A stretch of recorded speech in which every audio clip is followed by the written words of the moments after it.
Thank you. Thank you. I would have been sitting here forever just talking to the void.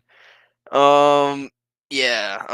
How you doing, my dude? End my suffering, you say? That sounds like you're doing a little bit edgy for today, but maybe not. Maybe it's just like hashtag mood in my suffering, but you're like actually doing okay. But how you doing? How you managing? On a subjective level, of course. Objectively, life is beyond miserable. It's hell. But we're gonna be watching a video today on animal suffering in the wild again, because let's get intellectual.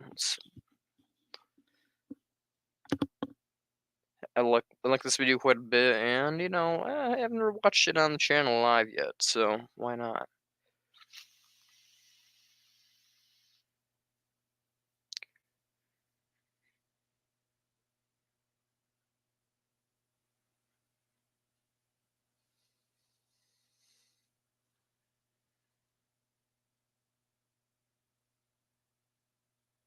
I'm great. Can't go out. My mom's leg hurts from going outside. She's the one that goes out.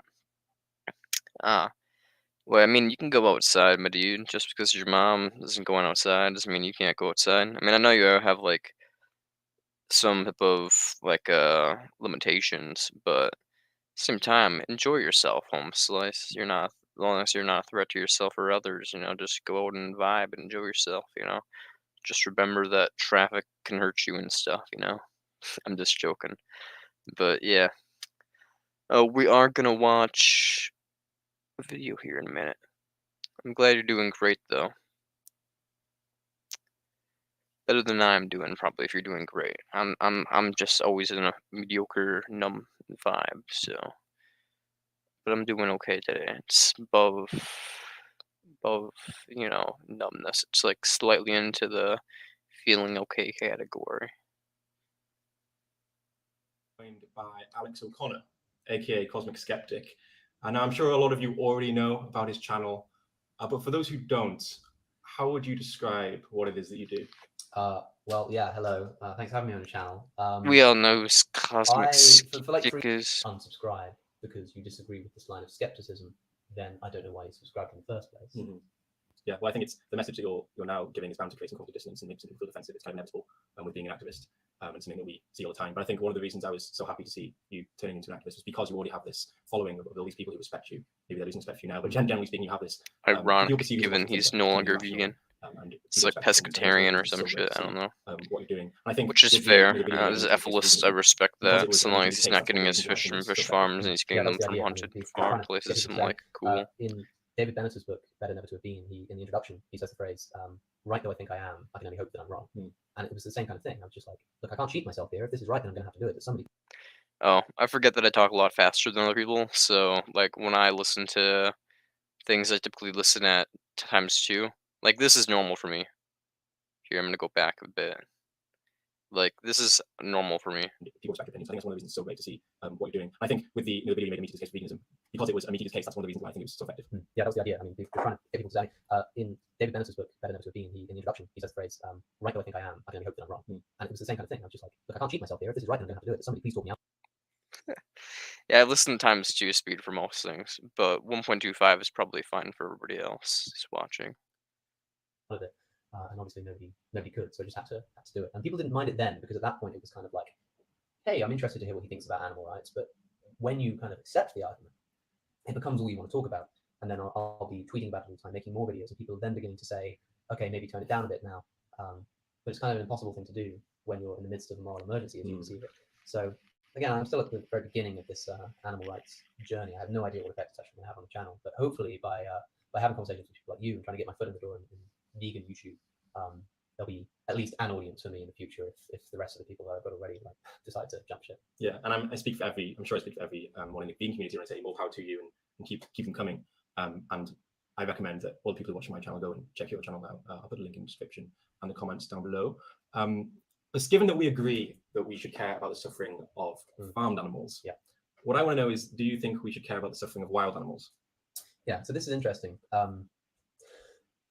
Obviously there are a lot of vegans, to be able to defend my position. It was kind of led me that way.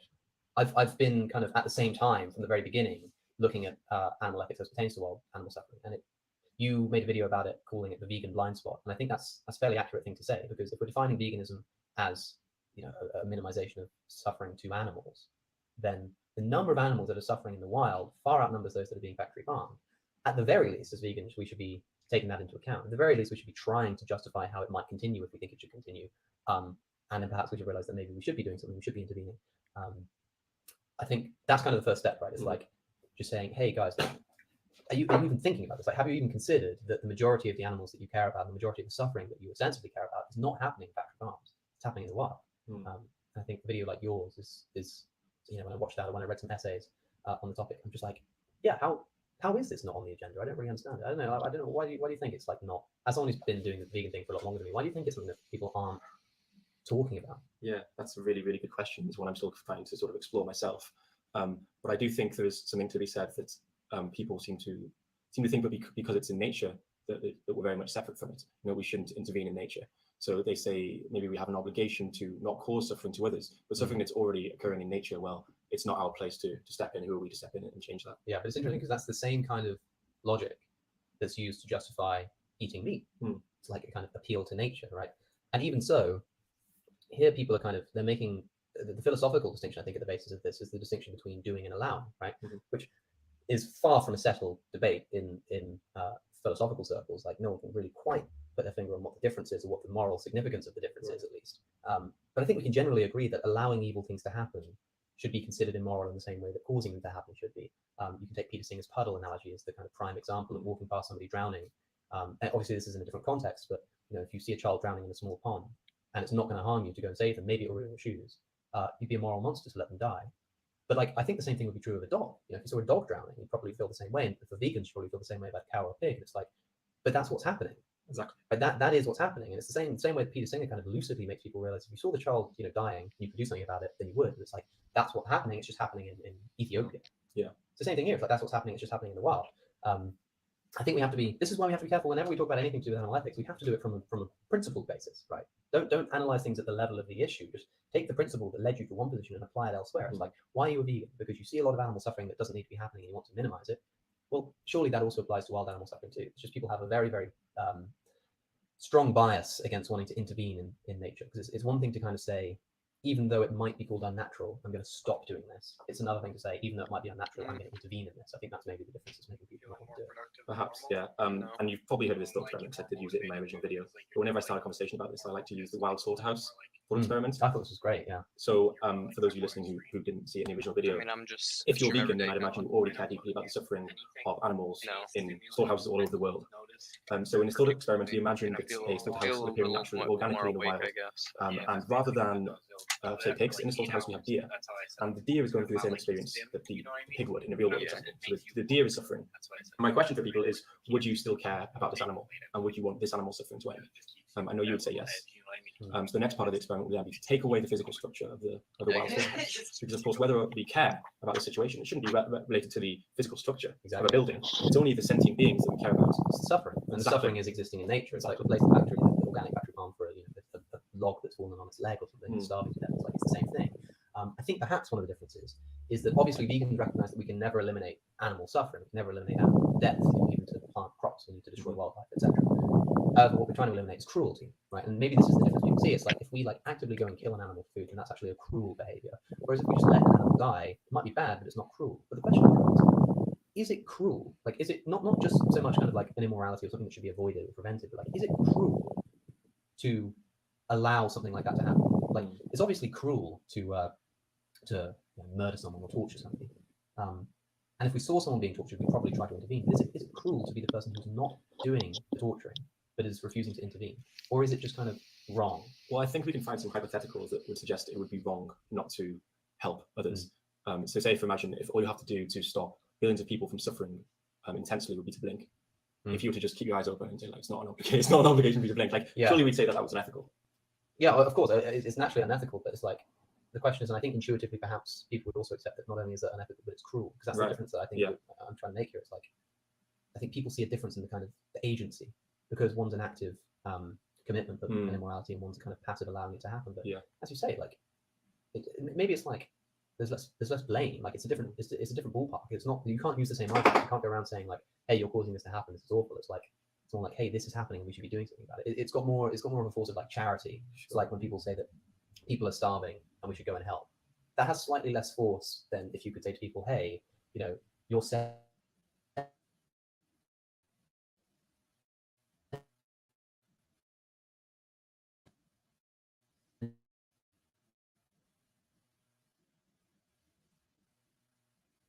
sending rice.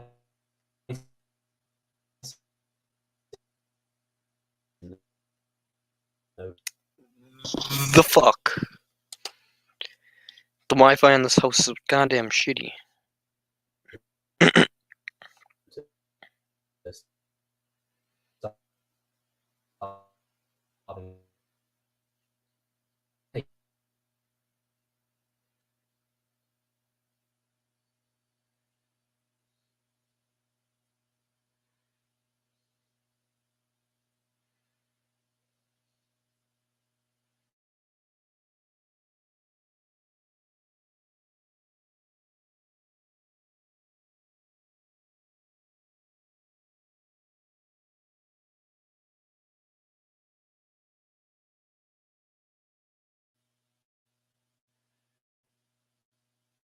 Here we go, we're back at it again. Like, that's fairly easy to make. It's cruel, that's what we need to stop doing that. But like Peter Singer points out, and like you can say, like in terms of the consequence of someone dying, refusing to give your money to charity has the same effect as posting some rice in to somebody and killing them, right? It has the same effect. And the same thing, this is the same thing here, like going and killing a deer for food is probably going to cause it less suffering than if you allow it to die in nature. Like nature's cruel. Nature is a beast in itself. Like the kind of death we're talking about, we're not just talking about like, a lion kind of ripping a gazelle's throat open. We're talking about like starvation. We're talking about hypothermia. We're talking about disease. And even when it is just an animal killing another animal, like predation, that's often absolutely horrific. They rip them apart. I've seen videos of warthogs being torn apart, and it's like, surely if you're in that warthog's position, you prefer to be hunted by a human being who puts an arrow through your head. Like it's like, it seems like orders of magnitude worse. And obviously for the animal, they don't care who's killing it. They don't care what's killing it. They don't understand what a factory farm is. They don't understand the difference between concrete and wood. Who cares which one it is that's confining them and causing them to suffer and die? It doesn't seem exactly. Yeah, and it really seems. I mean, like I've been watching some videos of wild animal suffering, and words can't really describe how bad it is for some animals. Like the way they die is just worse than we can imagine and worse than I could possibly describe. Yeah. But it's interesting you mentioned people starving. And I think there's a really interesting analogy to make there. Just if we think about the fact that in third world millions of people dying from starvation and malaria, nobody thinks it's ridiculous to help these people. For some reason, if we swap humans with animals and they're still dying of the same natural causes, certain people think it's ridiculous to try and help them. Yeah, I think part of that is also maybe a feeling of futility. It's like, what can we really do there? I think there are already conservation efforts. People are already doing certain things. Like they're going and they're immunizing rhinos so that they don't so that they go extinct. People care a lot about extinction. I don't quite understand people care about extinction outside of people who want certain species to stay alive to balance an ecosystem. People who just don't want the giraffes to die out. It's like, I get it kind of sucks to see giraffes, but in terms of like suffering, extinction isn't really relevant, right? It's like, I'd rather be extinct than be suffering that way. I don't know. I feel like people are willing to kind of intervene for that, and they do. We try to reduce wild animal suffering when extinction prevention is pro-suffering by bushfires, and people are going trying to save the wildlife. And they're not doing that just because, like, as much as they're not just doing that because they want to save the animals to balance the ecosystem. They're doing it because they care about the animals. They're like, all these koalas are burning, and we're going to go and save them. And that's part of the empathetic outreach that we're making. Is look at all these animals dying. It's like, yeah, but like, as you say, like, that is like what's happened there in Australia. A natural disaster caused natural suffering that we are doing everything we can to be stop. Like, why not elsewhere? It's why now? Why not every time? So it's safe to say you're very much on board with the movement to use wild animal suffering. Thing is, like, I often, when I start reading about a topic, I'll try and suggest the arguments, and then I'll try and kind of put them forward as strongly as I can. So it's kind of debatable. So like, I haven't really talked about this before. Exactly. Yeah. It's like, and if we make things worse, then we stop doing it. But like, I don't know. And that's based on a purely kind of hypothesized. It's possible that things could be worse. These people, and if we start trying to like stabilize the economies of third world countries, we might end up making things worse. It's like, yeah, sure, we might. We probably won't. I mean, I'm sure we'll think Probably this through. won't. If we start Pretty making things shitty. going wrong, then we'll change our approach. Exactly. Yeah, and if we make it worse, then we stop doing it. Like, I don't know, like that's based on a purely kind of hypothesized, it's possible that things will be worse. These people who make this objection, it seems to me, from what I aren't saying like, hey, it's X, Y, and Z of why this is a bad idea. It's just like, oh, no, man, like could be unseen circumstances. It's like, yeah, it's true of everything. Yeah. It's true of absolutely everything. Basic. And the point I made in the video was that we have to look at, I agree, there are risks to being, of course, we waste resources, we could make things worse, but you have to look at the risks of both options. All I'm saying is the option of leaving things as it currently stands, like the concept of that is just a nightmare beyond the well-being, in terms of well-being of contributions. So I think it's good if you look at both options. How would we make it work? I was talking to a friend about in the context of factory farming or wild animal stuff. You just made this point. Like, imagine you were the devil, and you were trying to make up the most cruel kind of experience for animals that you could. Like, I don't think you could do much better than what nature has in store. So it's like, Pretty much. how do you think we can make this? I mean, what could we possibly do to make it worse for animals that are burning alive and starving and catching diseases and just rotting the ground? Like, what could we do? I mean, like, the only thing maybe is like we create more of it in terms of like there are more of them being bred or something. Like I actually can't really see how it would be, and again, maybe that's just due to my own kind of lack of foresight, and there might be ideas out there. No, nature's a cruel bitch. You can't make nature worse than it is. I don't see what we can really do. You can really only increase Right. quantity, which is what we're doing by trying to preserve the first time nature. we're actually doing an intervention We're for the literally well-being of the creatures. evil It's as to fuck, increase but we don't even know it. species. It's not for our own good. So if the best available evidence were For to our own suggest that this aestheticism, intervention we makes things worse, cause well, of course we wouldn't do it. suffering. It's not even for the good of the ecosystem, which is the usual reason people go. And I read an essay this morning. I forget the guy's name. Really annoying because I want to point people to it. Perhaps I'll tell you afterwards, link it in the description or something. It was sent to me, a collection of essays that he'd written by a patron of mine. And she sent me these essays about wild animal suffering. And he makes this interesting point about how, like, generally speaking, vegans are on board with environmentalism. He was making this point that they're actually opposed in many ways. Like, if you're a vegan like he is, sees the problem of wild animal suffering when people are making like conservation efforts to like reintroduce predators into like stabilize ecosystems. He's like, vegans shouldn't be for that. Like, they should actually be against environmentalists for that. Like, a lot of environmentalists want to, that there are kind of futurists, he points out, that want to expand wildlife into other worlds. They want to go and like terraform Mars or something, and they want to like introduce wildlife there. It's like, why would we want to introduce wildlife when wildlife is just full of suffering? It's far more full of suffering than anybody is. And we've known this for a long time. You can even in like non-animal rights philosophers have recognized this. Descartes recognized it and realized that animals can't reason, they're killing each other, they have to be machines. C.S. Lewis recognized that they can't feel pain because there's no way that can be reconciled with the loving God. Arthur Schopenhauer said, if you think that life consists mostly in pleasure rather than suffering, go and ask an animal that's being mauled to death. It's like, we've known this for a long time. Why the hell would we want to like bring it to Mars? You know? I mean, I agree. I think there's absolutely going to be conflict between environmentalism and the movement to reduce animal suffering, and we can talk a bit about that as well later. Another issue people have with this idea is that, okay, let's say they accept that we're right. The suffering of animals is bad, and in an ideal world it wouldn't exist. But right now, what are we supposed to do about it? We can't do anything about it right now. So what's the point in talking about it? Well, the reason we can't do anything right now is because we haven't developed the technologies to help, because nobody's tried. It's like, I don't quite know what we could do. Again, this isn't my area. Like, what I'm convinced of as of now is that like we should recognize that if we can do something, we should. Right? That's the crux of the argument, right? Now you might come along and say, but there's nothing we can do. I don't believe that. I think there's lots of things we can do. I don't quite know what they are, but like, if that's the case, you can still accept the argument that if we can do something, we should. It's just that the conditional is false because the first premise is not true. It's like we can't do anything. Yeah. But like, you can still accept the idea that if we could, then we should. That's really the moral issue at hand. But I don't know. Like I say, there are already things that we do. Like there are immunizations that we could be putting forward. Because when people think of wild animal suffering, they always think of predation. That's like the main thing. But like, disease is a big one. Like, let's just go and like start vaccinating animals. You know, and we've already done that in the case of foxes in Europe. We've vaccinated against rabies. So let's and I'd imagine that the reason that's been done is to kind of try and stop it spreading amongst humans. Yeah, that's the thing. It's like, no, let's do it for their sake. Let's vaccinate them for their own sake. And again, this could be funded by private charity, right? If we develop a society that cares about animals. I mean, if we were living in a vegan society, I don't think it'd be hard to set up successful charities that can fund that kind of thing. And I think every issue of suffering requires a slightly different approach. So that might be the approach to disease. Predation is going to be a tricky one. It's difficult to know what to do in that respect. Like feasibly, there are ways to take carnivorous animals and find the kind of lowest suffering diet that they could have, and kind of procure that somehow. Again, that's where it starts getting into budget territory, because like, how are you going to stop them from like mauling apart? Yeah, so and you like say their just life kill on the the ground? You keep them predators. I apart? What does mean, that giving mean? Kind of send them like primordialism, it's to a not a zoo? bad Like, thing. vegans would probably be against that But kind of confinement. It's like, that's even kind of then, great. I Like, don't there's even a lot think of you room for should really discussion kill the there. This is predators why I because the kind of predators would stayed kill clear from talking about specific prey interventions, species. because the truth is So, I don't know. if anything, Yeah, I don't know. kill What I'm saying is we need off to talk about it. strictly And off no, I prey think we can agree with the species, and premise the that predators will there's knowledge starve we to can do death. right now. It's I mean, good who for cares animals. about But that doesn't mean we shouldn't talk balanced about it, so that we can build the ecosystems? It's foundation about so that one suffering day of in the the future animals maybe we in can the talk about yeah, it. well, that's the thing. It's ecosystem, kind of like talking about which they already veganism said 200 years extinction is ago. not a Right, bad Marx is like, thing. well, what on earth can we Rather be do? extinct Maybe than it is suffering. unlikely. So what can we do? It's like, I don't know. There aren't really many options. But once people kind of got that philosophy popularized, then people start inventing new ways of eating. They start inventing substitutes. They start inventing new dietary plans and things. And it's like, maybe we're just at that stage. Like, obviously, we're not going to be the people to be developing the technology to stop wild animal suffering. But like, we need to convince those who are capable of doing it to be doing it. The first step of that is just to bring it up in the philosophical arena. I mean, it always starts in the philosophical arena. And like you say, there just aren't many people who seem to be popularly talking about it. Even the kind of biggest vegan activists. And perhaps it's a good thing because it might dilute their message.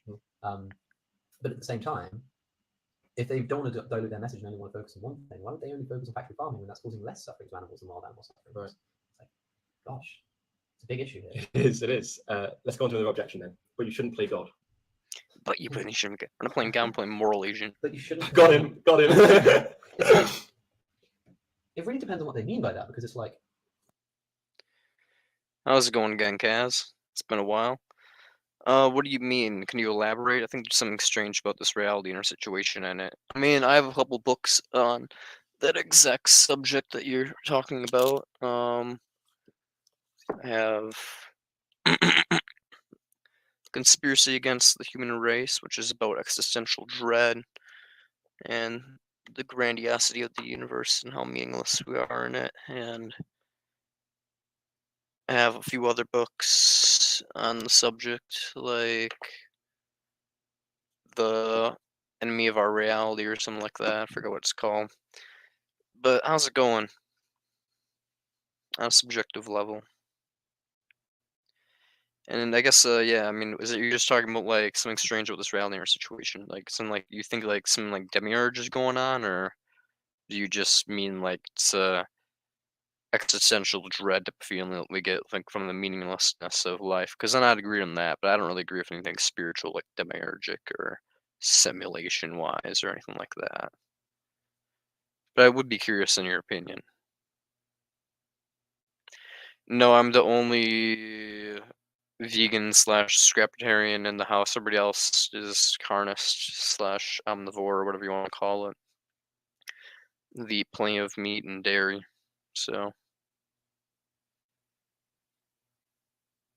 are we? I don't know. Are we playing God when we donate to charity? Because we're like trying to like this there intervene might in be Right. other I mean, realms and stuff. Why do you think that there might be other realms? Why do you? I mean, I'm curious why you would think that. I mean, in my perspective, there's no evidence of anything spiritual or multiversal going on.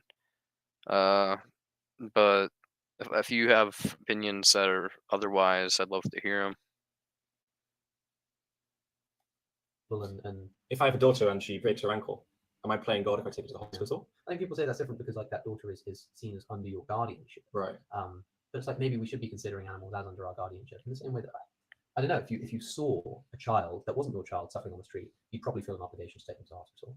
Not because they're your child, but because like when there's suffering going on and that child is incapacitated and you are the only option to help them, then there develops a moral obligation for a kind of guardianship to look after them. Maybe the same thing's true of animals. It's like it's not playing God. It's like it's looking out for them. I understand why people are worried about kind of giving people too much power over nature, but it's like that's Not much, Kane. We're just talking about various topics, a little bit of like veganism, suffering in the wild, and I guess also a little bit about like multiverse stuff, I guess as well now, because Kaz brought a little bit like the weirdness of reality. Do you? It's just like deja vu feelings you have, and just like weird things like that makes you feel like this, or like what's making you feel like there's multiple realities potentially? Like the Mandela effect or something of that nature you're talking about, or like what do you mean?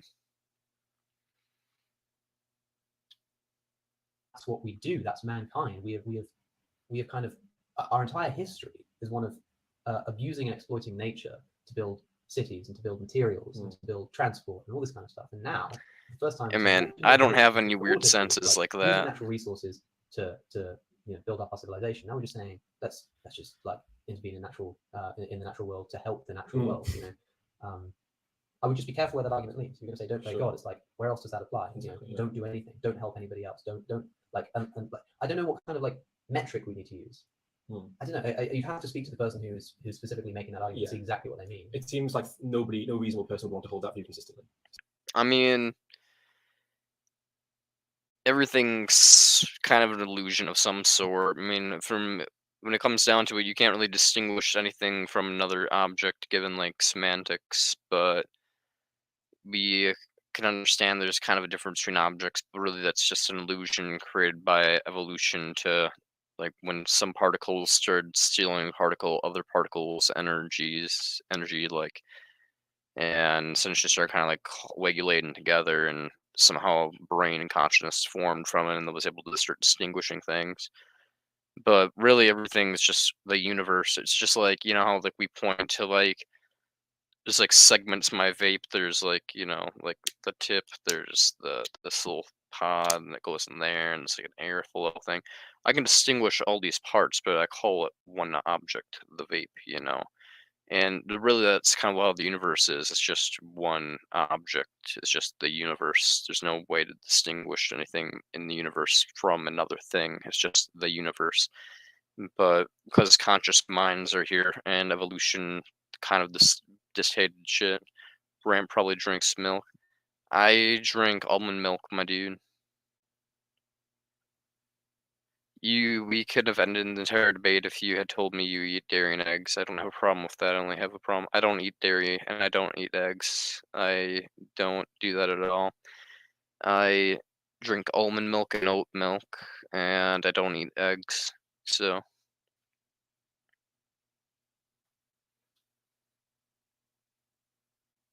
Essentially. Yeah, but that's the thing. A lot of objections, a lot of points that people make. dairy is the worst industry in terms of animal suffering. To not necessarily always like debunk, but to at least make people kind of question them. It's just to take the same principle and see does it apply to something else. At Cane, almond milk kind of is icky, but I get the sugar-free almond milk, so it's not that bad. The sugar-free one's actually not as sweet, so it tastes proper. Brant, you can't survive off this diet of yours. I quite literally can, though. I have been doing it for 6 months, and I'm just fine. I just take men's multivitamins, iron supplements, B12 supplements, and I'm Gucci. Not to mention, I am technically a scrapitarian, so I occasionally will eat non-vegan things on the rare occasion if someone's going to throw something away, or if I go fishing or something like that. So essentially, I mean, I can easily ethically get a diet that's sustainable for myself, and I'm still brilliant, have nice hair, have nice skin. So when it comes down to it, I think my diet's perfectly functional. But just my opinion, just my opinion. If I die in like a year, then you'll know I was wrong. So long as it wasn't like getting hit by a car or something. I don't fucking know. Another objection: biodiversity. Intervening in nature could affect biodiversity negatively. Yeah, like but intervening in nature to do absolutely anything. As I say, we've been intervening in nature for all of human history, and yeah, you could say that it has had a pretty bad effect on the climate. But like, again, let's use that argument consistently and like, are you going to Yo, informant. Have you ever tried oat milk? Because oat milk tastes way better than almond milk, by the way. Like, low-key people sleep on oat milk, but oat milk is bomb diggity. Like, it is 10 out of 10. Like, I prefer oat milk to actual milk by quite a bit. So, if you like the taste of actual milk, but you don't like the taste of almond milk very much, probably because it's too sweet, try oat milk. It's quite good. Or a combo of oat and almond milk. They have similar like 50-50. Those ones are really good. There's also cashew milk, and cashew milk is really good as well. You're going to try and like save the bees. A lot of people want to save the bees. It's like all these arguments apply. It's like, shall we intervene and try and create refuges for people? My anti-candy, I mean, if it has gelatin in it, it's probably made from like animal bones and stuff, which means most likely, it's not very cash money. but I'm not anti-candy per se. And when it comes down to it, I mean, like, I'm not gonna really judge someone. It's like it's probably so little like gelatin in there that's probably not like it's probably pretty easy to mass produce without causing mass amount of harm. So I mean, I wouldn't really judge someone hardcore if they ate candy that had gelatin in it, but I mean, it would still be something that like you shouldn't do. It would be unethical. It'd be better to not do that. So from a utilitarian perspective, you ought to do whatever causes the least amount of harm. So from a utilitarian perspective, you probably shouldn't eat gelatin candy unless somehow you could justify it through utility of like preventing more suffering somehow or another. But I don't know what that case would be.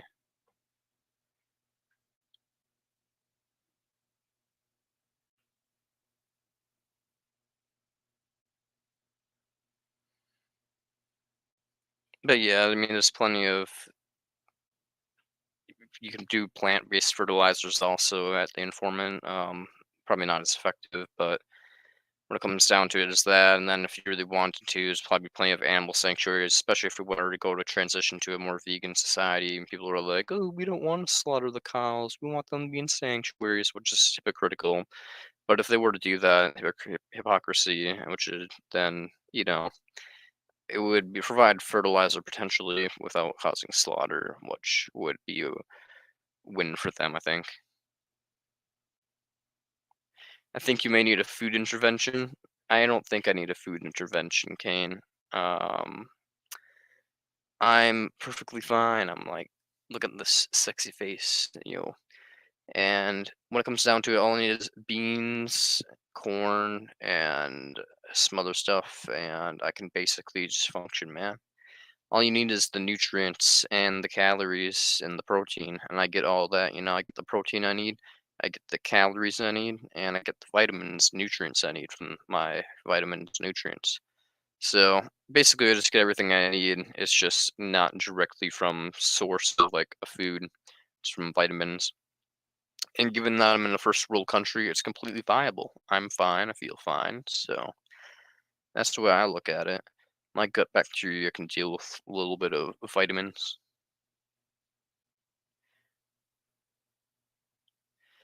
Well, here's the thing.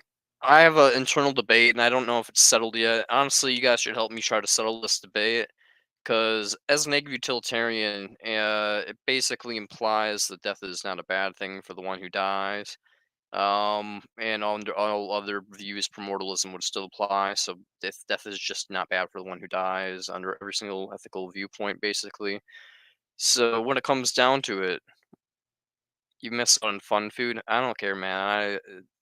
I mean, rapists who don't rape miss out on a good orgasm, but we're still not going to be like, "Hey, man, you gotta bust that nut, bro. Who cares about the suffering of other people or animals?"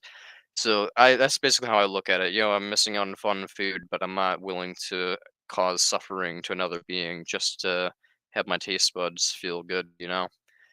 So that's kind of how I look at it, Kane. But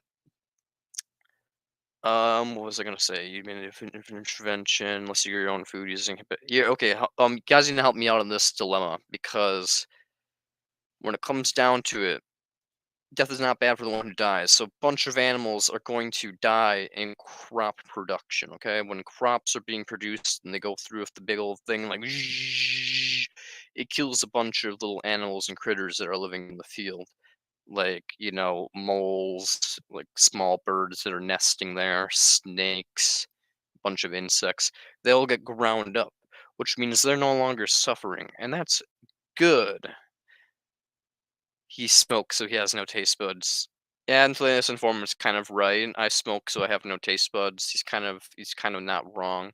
So, but I still enjoy eating food. So I enjoy candy also. Swedish fish are vegan, so I enjoy Swedish fish and Sour Patch Kids because they're vegan.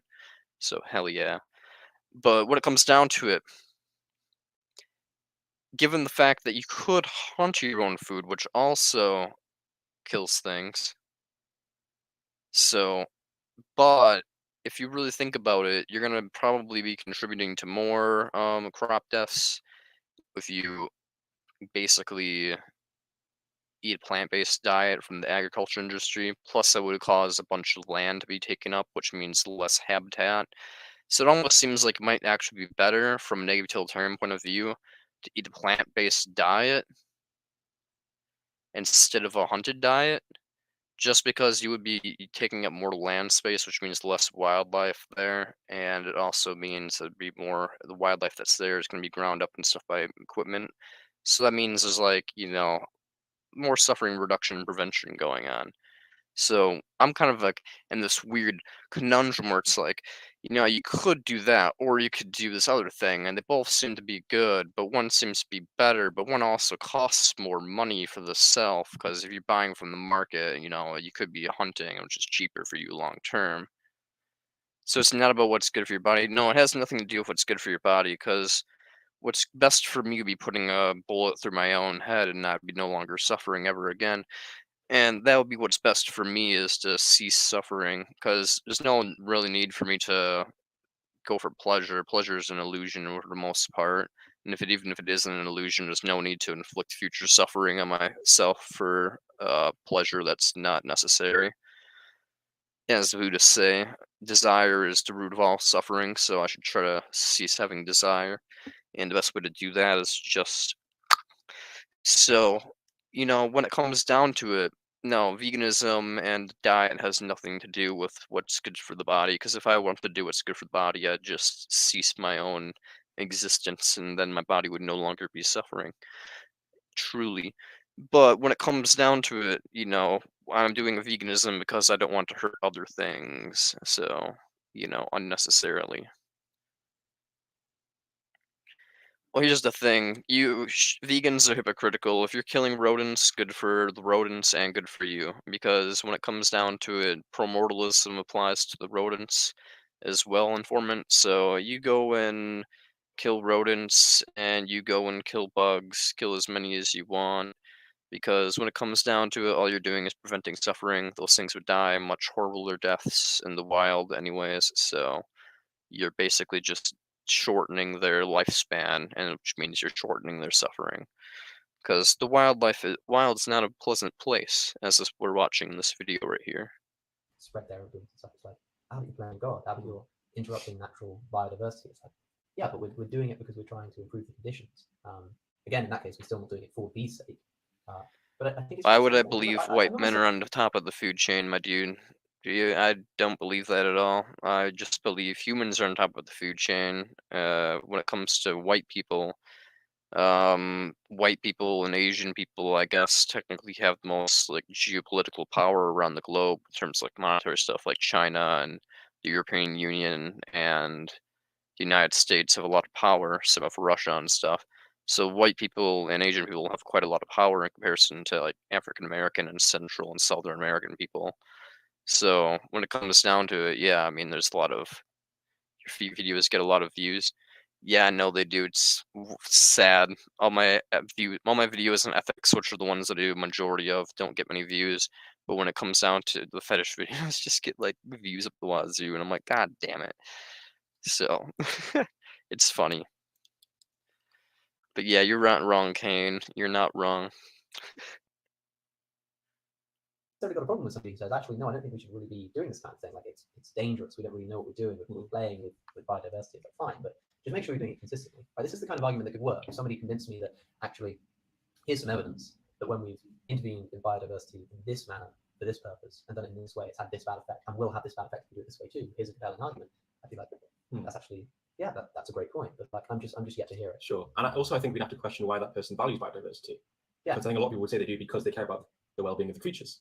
And of course, any potential intervention would be taking biodiversity into consideration because we'd be doing it for the well-being of conscious creatures. I mean, I'm kind of when I think of biodiversity, I'm thinking of kind of like stabilization of nature. Like I'm thinking in terms of like we need certain biodiversity to make sure that the environment stays livable. But if you mean biodiversity, I don't think I said that. I said that other people say that all the time, and I think that's wrong. I didn't say anything about white men being the fittest. I said that there's plenty of people who say that, and that there's their justifications for why we should breed.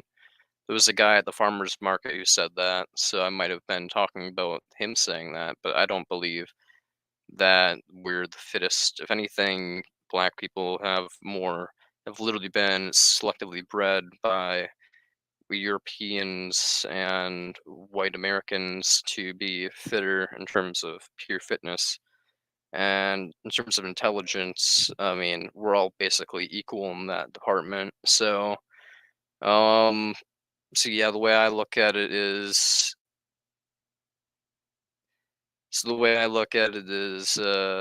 yeah, no, like we're all equal in terms of fitness, quote unquote, and our environment. Plus, survival of the fittest just implies survival to your environment, which is what evolution is about. And given we mold our environment to ourselves, we no longer have a survival of the fittest, really. It's kind of just, yeah, there's no really need to be the fittest. There's no longer really any survival, really. We kind of mold our environment. So when it comes down to it, no, I mean, even if there really is no genetic competition going on anymore, and I don't believe even if there was genetic competition going on that anyone is better or worse off than anyone else. We're just people. We're Homo sapiens, home slice.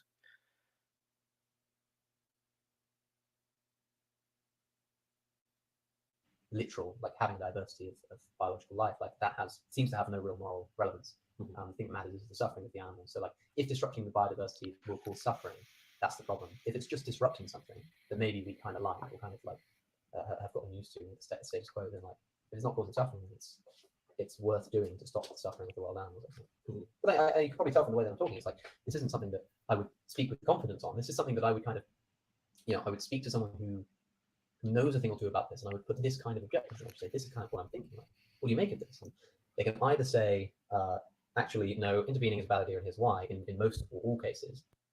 And what do you guys think about the whole crop production thing? Do you think it's better to buy plant-based things or hunt in terms of net suffering reduction? Because when it comes down to it, you probably cause more death if you buy and prevention if you just like have a bunch of crops, going on. Like I almost feel like maybe you should do both though, like a little hybrid. I don't think hunting is wrong. I just don't think it's the most effective thing you could do. Because why is hunting wrong? Because I'm sure whatever reason you give for hunting being wrong would also apply to crop production as well. So might not be if you're an intentionalist, then maybe it would be a little bit different. But someone who's an intentionalist could also argue that their intention of killing an animal for hunting isn't to cause suffering; it's just to provide themselves with food. So even under intentionalism, I don't think it would necessarily be wrong to hunt. It would be wrong under some type of deontological view, but I think deontology is inherently flawed because we can't really do much of anything under deontology. So,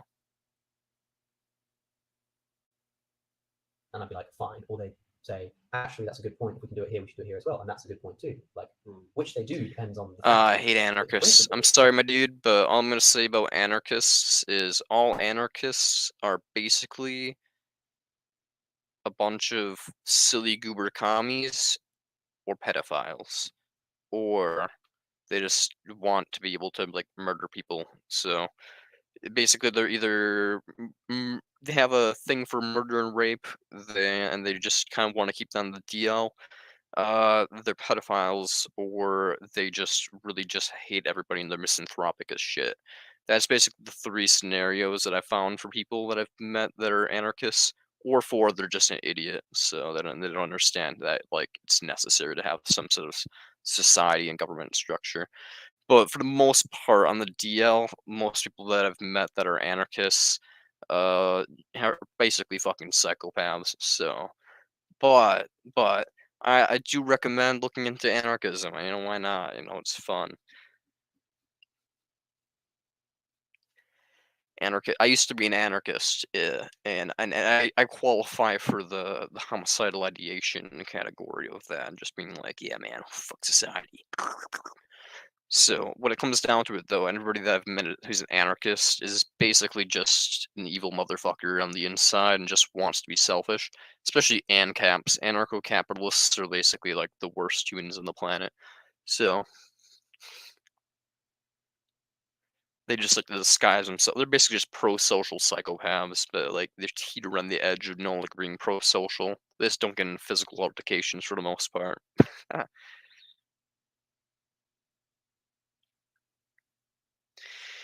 What's inherently wrong with tyranny, my dude? If Okay, well, do you think we should have laws against murder and rape? Yes, no, maybe so. If so, is that tyranny? Because I don't think so. I think it's called enforcing nonviolence, enforcing net harm reduction, basically. Uh, I'm okay with there being an authoritarian power so long as the authoritarian power is enforcing the good.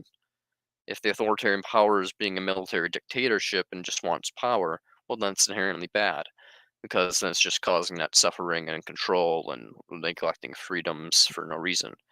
But if it's being like, hey, you cannot birth a child into the world, you can't kill your neighbor for no particular reason, you can't do X, Y, Z, it causes suffering, then antinatalism is technically parental anarchy. I don't know if antinatalism is technically parental anarchy. I'd say it's more of authoritarian. I don't. You'd have to explain here. I'm gonna repost the link again. You'd have to explain to me how you view antinatalism as anarchy, because to me, antinatalism is taking a moral stance, which is like you should not have kids, which is like saying like there's some type of like rule going on here. And anarchy is inherently saying like do what you want. Oh, it's based off. I mean, yeah, if you're talking about the anarchical principle of everything is based off of consent, yeah, then I guess it's kind of anarchy-like, but it still is implying it's like anarchy, but not anarchy, because anarchy implies there shouldn't be. Here's the thing about anarchy is it's really flawed. Is you're constantly need to exploit other beings to do something, my dude. So anarchy is based on a consent, but in order to survive, you're going to constantly need to violate the consent of some creature, human or otherwise, to survive. It's inherent to our species. We're a social species. You're going to need to exploit other humans, probably not for their consent at all points. Otherwise, it's just really inconvenient to be like, "Hey, can I have your consent to like walk by you? Would that make you uncomfortable?" You know, like asking consent for everything would be fucking impossible. And that's just of humans. Given the fact that I believe animals are just as valid for ethical consideration as human beings are, um, under anarchy, you would need the consent to kill animals, which they wouldn't ever give. So, yeah, it just basically seems to me that anarchy is just a silly thing. It's always inconsistent. Consent's a silly thing in general. Like if your child's injured and they don't want to go to the doctor, they're like, "I don't want to go to the dentist, mom." Yeah, it's just like you're gonna bring them to the fucking dentist, even if they don't consent to go to the dentist, and that's because consent's a silly concept. Utility is what things are about. It's about preventing suffering. Your child will have less suffering if you bring them to the dentist, so you bring them to the dentist. You don't care about their fucking, "Ooh, my toothache. I don't want scary dentist in my mouth." No, it's about the fact that we're going to prevent toothache, which will prevent multiple thousands of dollars in surgeries in the future with like fucking mouth repair and shit. Anarchists don't believe in force. Well, I do believe in force. You need to break some fucking eggs to make an omelet. And when it comes down to it, when there's a home invader in your house, you cap the motherfucker. You don't be like, "Oh, it would be against it would be violating your consent to put a bullet in your chest. I know you're breaking into my house, which is violating my consent, but when it comes down to it, it would be an act of force to me to put a round in your chest or head or wherever fuck. So, but you're gonna be like, "Oh, but no, but they're violating you, so no, no, no, no, no. Rights and consents are invaluable and unalienable. You can never violate someone's consent or right without their permission. So when that home invader is in your house, you have no right to put a lead round in their chest. So I'm T Prophet's evil twin brother. Welcome, Tay. Well, if you If you're not an anarchist, you support slavery. Well, if I support whatever it causes net suffering reduction, so I support whatever needs to be supported in order to prevent suffering, my friend. It's just as simple as that. I'm in the midst of an abortion now. Go for it, my dude. I'm always in favor of abortion, Tay. I believe abortion's an obligation. So, but yeah, when it comes down to it, there's nothing inherently wrong with exploiting someone so long as the exploitation is to prevent net suffering. And there's nothing wrong with anything besides suffering in itself. Everything can be broken down into pain. Lifting this bank can be broken down into pain, and everything good that exists, if it actually exists, can be broken down into pleasure or pain avoidance. Defense is not the same as force. Defense is resisting force. I mean, it's still resistance is still applying force against another force. I mean, it's still a form of force. I mean, the Jains and Buddhists would say that you're supposed to just lay down and die, and that any type of resistance is a type of force. And I'd agree with them essentially that that's the case. So, the entire Eastern religion would disagree with you that defense is not the same as force. They would say any type of resistance is a form of force and implying your will upon another being. So, you know, I disagree. Force is just, in physics is simply applying energy to something. And that's basically what I'm saying here is you're applying your energy to cause violence against another person. That is essentially applying force of violence against another person. Even if it's for your own defense, it's still violence against another being against their consent. Being the government's bitch and having my money stolen is causing me to suffer. Yeah, and as I said, it's about net suffering reduction. I'm also having my taxes taken, stuff like that, which isn't good for my bank account. I'd rather have more money in my bank account. But when it comes down to it, my money, assuming if it wasn't being used for warfare, which it is, unfortunately, but I'm against warfare, so I'm not, but I'm also for democracy, so I'm gonna pay my taxes even if I don't agree with where they're going at the moment. But assuming that they were going to a proper place, yeah, you should pay your taxes because it reduces net suffering on the whole. We have roads paved, we have services like firefighters, and assuming everybody in your society is actually a good person, like an ethicist or an antinatalist, you'd want them to live and you'd want them to thrive just as yourself. Defense is not compulsion. I don't know what you mean by that.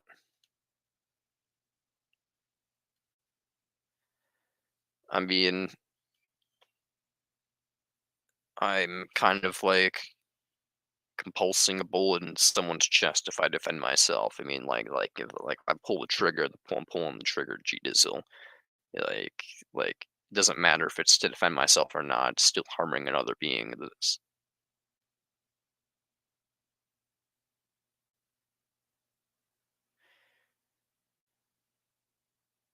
Kane says we over me. I have no clue what you mean, Kane.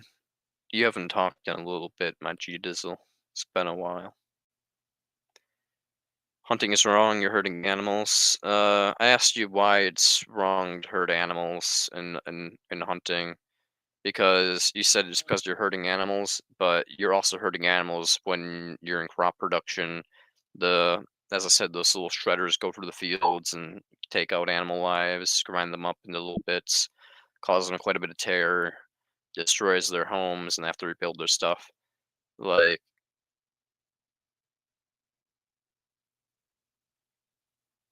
yeah, exactly. Think of others first. Anything else inform me? You should be thinking of others first, because as I said, primordialism applies to us. If we really wanted to, really actually benefit ourselves to maximum, we could just blow our brains out, and that's called maximum benefit for us, given it's logical to want to live.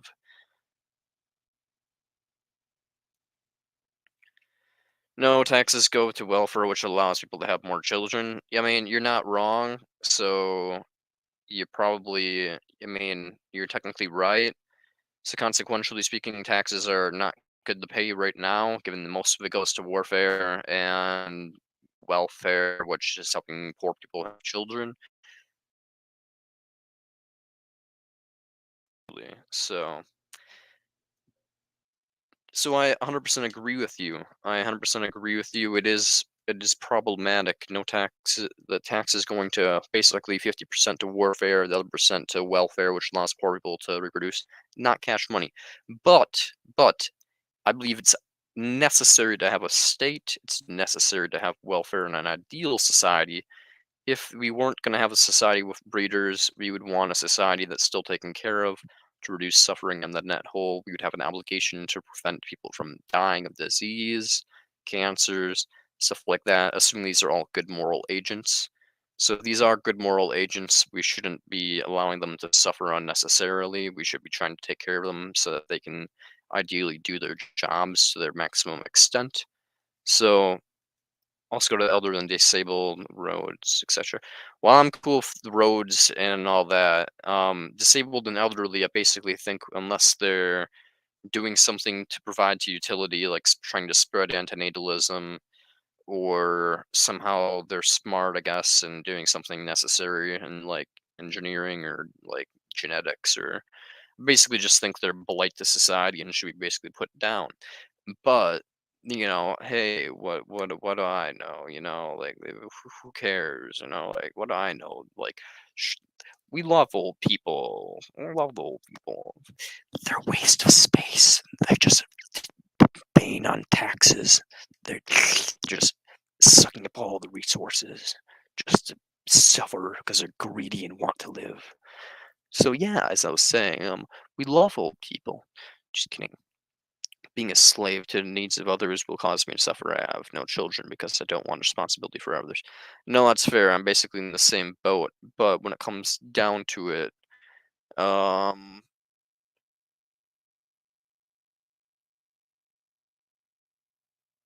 hmm. I mean, that comes down to it. Yeah, I understand like the lack of wanting to have responsibility. No one wants to really have responsibility unless you have like some weird parental gene in you. I guess I don't know what that is. Or if people claim that's a thing, or if you have like some type of like severe PTSD that makes you like like want to have a children because like you feel like you need to be a caregiver or something. I don't fucking know. So unless you have those, most people don't want to be responsible for other people. So I understand that, but as moral agents, it's kind of the thing. It takes two to tango. Ethics isn't about just you, Tom Slice. Ethics is about everything. This isn't a single player game. And given identity nihilism, there's not even a player. There's just points. There's just points, guys. There's just a point bar, there's a point total bar, and the players are an illusion. It's just the points in total, and all people think that they're gathering points for themselves, and it comes at the cost of other beings. And so basically, we're just screwing over a point total on the whole. But in reality, is there is no like player. There's just like a bunch of like vessels basically, and that's kind of how you have to look at this list informant dude. Given identity nihilism, you're not really helping yourself. You're just helping this DNA pass on and perpetuate itself. Basically, you're just letting the DNA survive for no reason because it's telling you to survive. But when it comes down to it, there's a cost to other things that are just as equal in value to yourself, because you really are just experience. There is no you. If everything you could point to is just going to lead back to empirical experience of like sensations, and other things are having sensations also. So basically, why value the sensations that you are that why value the sensations that like are basically being contained in this flesh vessel, when the sensations in other flesh vessels are just as valuable and important as your own. That's kind of how you have to look at that. So, yo, what up? This goes on your mic somehow I found it downstairs. This goes on this mic. I'm gonna mute myself for one.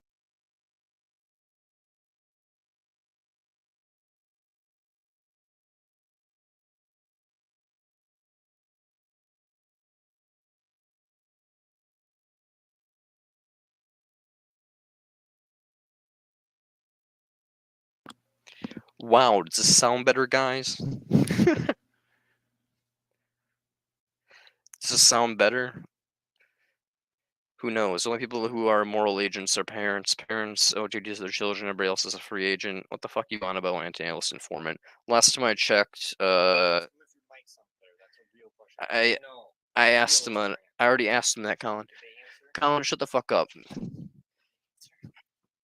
No, they didn't answer yet. But no, as far as I'm aware, anti-analyst informant, if a person who's not a parent, has a child. Okay, here's the thing. Basically, what you just said here is that a person who's not a parent is allowed to do whatever the fuck they want. You're saying whatever the. You're basically saying that, like, hey, if I don't have a child, I'm allowed to go out in the street and rape a chick, or fuck a child, or become a terrorist, or whatever, because we're not parents, so therefore we're just free. We're no responsibility here. I'm allowed to do whatever the hell I want. It's just parents. They're the baddies. No, fuck you. We're all moral agents so long as we have an internal monologue and ability to distinguish good from bad and contemplate things. As long as you have the ability to pontificate a little bit, you're a moral agent. If you have a consciousness going on inside your head, you're a moral agent. If you can slow the fuck down and not just be in the moment and be like, maybe that's bad, then yeah, my dude, it's so that's all I'm gonna say on that subject. I'm not gonna get deeper into that because I think you realize that your comment's a little silly Billy. But no, my dude, everybody's a moral agent so long as they have the ability to think morally. So unfortunately, not all people have that ability because not all people have internal monologues. And animals, as far as I'm aware, don't have internal monologues. Maybe some like orcas and shit do, but orcas are also bastards. So fuck orcas, I say we just kill off all the orcas. That's not what I'm saying at all. I know that's not what you're saying, but there's implications to what you're saying, though. I know that's not what you're saying because I know you don't actually mean that, but your words have implications, and you're all over the place all the time with your things. You're like an egoist. The egoist. You're like a pure egoist. You don't think you have any responsibilities to anything at all, and that like whatever you do to harm things, if it like doesn't really matter so long as there's not like a bad intention behind it. Like there's a lot of things that you think, my dude, that I think are kind of like silly Billy, and you kind of think that like parents have all this responsibility, but other people don't. So it's like I know you're not saying that like, oh, like free agents are not allowed to harm others, but we also have no duty to help others. You do realize we're harming people all the time, my dude. Like, but we have no duties to help others. What does that mean? Like, like, what does that mean to you? Like, if everybody in the fucking world was in intense agony and all you need to do is blink like that and it will turn off all the agony in the world, do you have an obligation to blink? All you need to do is blink. In fact, you have an instinct to blink. So if you were to hold your eyes open like this and just be like, as far as I'm aware, I don't have an obligation to close my eyes right now. I can just keep them open as long as I want. And every time I keep it open, some people are suffering. But if I just blink, it stops for a bit. You know, like as far like why you think there's not an obligation to just blink, to close your eyes, just boop, you know. And if not, then why? It's literally you'd be pretty much a horrible person to not blink. It's there's no cost to you, a significant cost to you. It does seem to me like there is like an obligation. Like you're basically causing the harm by not doing something like that. Like inaction is an action, basically, is what I'm trying to say. When you don't pull the lever in the trolley problem, you are causing the murder of 5 people. When you basically when you sit here and say, "Oh, well, it's about the fact that I don't have a duty." Well, we're just constantly not doing things. We're constantly doing things that cause harm. So to me, inaction is the same as action. So if harm is going to occur and you could have power to prevent it, you should prevent it. It's that simple, G. Inaction is action. There's no difference between them. Outcomes are the only thing that matter. If I owe a duty to others, that means that I can't delete myself because I exist to serve others. Indeed, that's what I've already been saying that for a long time. Why should I continue to be miserable just because others need me?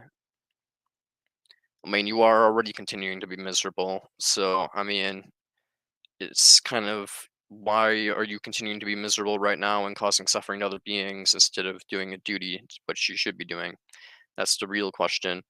I already explained that we all basically should kill ourselves if we really want to be selfish. If we really only care about ourselves and believe there's an obligation to ourselves, and everything else is just like, you only have obligations for who you're responsible for, quote unquote, in your view, then you don't have anybody under your view who you're responsible for, under your perspective.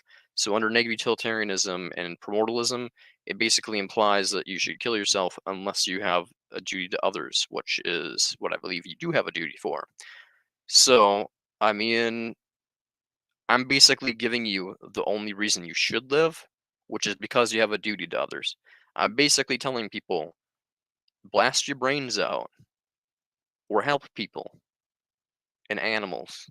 That's basically my whole channel, is basically saying put others before yourself or blow your brains out, because that's the only two choices you have, basically. That's basically like, otherwise, it's just primordialism applies to you, and you're better off ceasing to exist. If you truly only care about yourself, you may as well cease to exist. So, when it comes down to it, I'm basically exactly saying what if you say, well, if you owe a duty to others, that means you can't kill yourself. Yeah, exactly. You shouldn't kill yourself, because if you're going to be you have the ability to be a good person as a moral agent, so therefore you should continue living and should continue doing good things, should continue being an antinatalist and spreading that. Exactly. Today it gets it. No duty except solving problems. The only thing to do for intelligence is to solve problems, try to stop problems from occurring. But I reserve the right to delete myself whenever I determine that I'm ready to go. I don't believe in rights, so I would disagree with that. I'd say no one can stop you from deleting yourself, but given utility, it's not necessarily a right per se. Um, if you do delete yourself, I wouldn't hold it against you, because I'm assuming that the person's deleting themselves is because it's too overbearing for life and all that. And if you can't even manage to live, then how can you manage to do your duties and all that type of stuff? So, given utilitarianism, it basically implies if you're not able to do your duties, you may as well die. So, yeah, I mean, I would rather delete myself than become a vegan, you say? Well, that's kind of, well, I can't advocate for suicide on the channel, legally speaking, but, you can you've heard me on this channel plenty of times. So when it comes down to it, I basically think whatever you have to prevent more suffering than you cause. If you can convince plenty of people to not reproduce, and you can keep your animal consumption to a minimum, then perhaps it's fine. But as Tay says here, you're not the only player in the game, home slice. There's other people, there's other animals. Everything else is equal to value as you. There's no identity that's the antinatalist informant. It's just an illusion that there's an identity called the antinatalist informant. So really, you're just causing harm to yourself in a way. People say the universe is experiencing itself. I think that's kind of a silly way to put it. But when it comes down to it, it quite literally is just like there's different vessels of experience, but those vessels don't even really have like anything really there. It's almost like a unified like experience, but like through different lenses. So yeah, that's kind of how you have to look at life, my dude, because everything's value is equal to their own. Your $5 equal my $5, and someone else's experience is equal to my experience. And experience is what generates value in the universe. So, yeah, being vegan is the easiest thing to do and should be mandatory. I agree with Tay right here. It's really not that hard to be vegan. I literally eat beans every day, and that's me being lazy. Lazy me means I just eat beans and have vitamins because I don't like to cook and shit like that. If you really want to, you can have delicious as fuck meals that like are just as good as anything else. If you think I'm murdering animals, you have a duty to kill me to protect animals. No. Unfortunately, under native utilitarianism, do you not have a fucking clue what native utilitarianism is yet, my dude? Or do you just like to be glib and try to think I'm not gonna realize you're playing little mind games, my friend? You're harming animals by not killing me. Yeah, but I'd also be harming the movement of ethylism and negative utilitarianism and suffering reduction ethics if I were to blast your brains out, home slice. As much as it would probably be a good thing to blast your brains out if no one actually cared. If everybody would give me a high five and a pat on the back, it probably would be a good thing to blast your brains out. But when it comes down to it, everybody would be like, boo, you're an evil person, go to jail. These ethilists are cruel, violent murderers. So when it comes down to it, no, under utility, it would probably be a better thing to let you be a little animal murderer and just keep on debating against your useless responses than to blast your brains out, just because overall we need other moral agents to be on our side. So moral agents being on our side is a little bit more important in the long term than a few animals that you'll be causing supply and demand harm to. So you got to think of it in a more nuanced way, my home slice. I've spent many years calculating all this.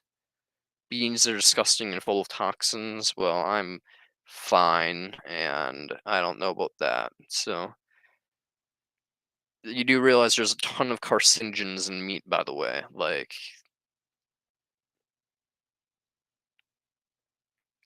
there's like a fuck ton of carcinogens in meat. So I don't get what your point is. Negative utilitarianism is arbitrary. Well, is it arbitrary for someone to be raped, my home slice? Is it arbitrary? Like, you basically sound like, unless you explain why, I'm assuming you're just resorting to nihilism at this point and just saying everything is arbitrary besides whatever you believe. So, everything's arbitrary except what I consent to because I'm selfish and I just want everything me, me, me, me, me. I only if I don't consent to it, boo. But if I consent to it, yay. I know I'm constantly violating the consent of other people because my phone is made out of like lithium batteries by slaves and shit like that. But who gives a damn? I'm all about consent. Don't violate my consent. I'm antinatalist informant. Blah blah blah. Fuck you. Explain how negative utilitarianism is arbitrary, or I'm just gonna assume you're talking about all morality, and what should then go fuck yourself.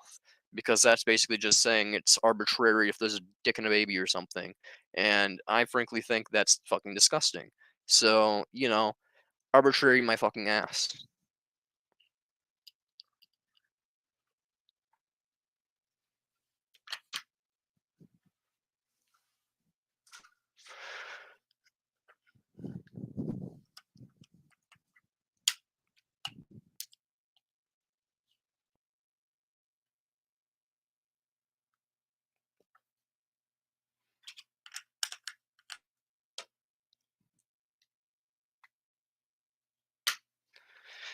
Everything keeps getting back to arbitrary nihilism of this guy. Like, nothing matters but what I think matters. Ooh, fucking hate this shit. This Might Rick's right a couple days ago with a bunch of people, and now it's fucking this shit. Everything is arbitrary. You can't get an ought from an is, but he's going to say that next. You can't get an ought from an is. Just because pain is bad doesn't mean you can get an ought from it, you know. But apparently you can get an ought from consent, apparently. Just because one cannot consent, you ought to apparently respect that concept, I guess, apparently. So I think as an ethicist world, there may need to be execution of someone incorrect. You're probably not wrong, Tay. So you're probably not wrong. If I was in charge, there would be, but that's only if I was in charge.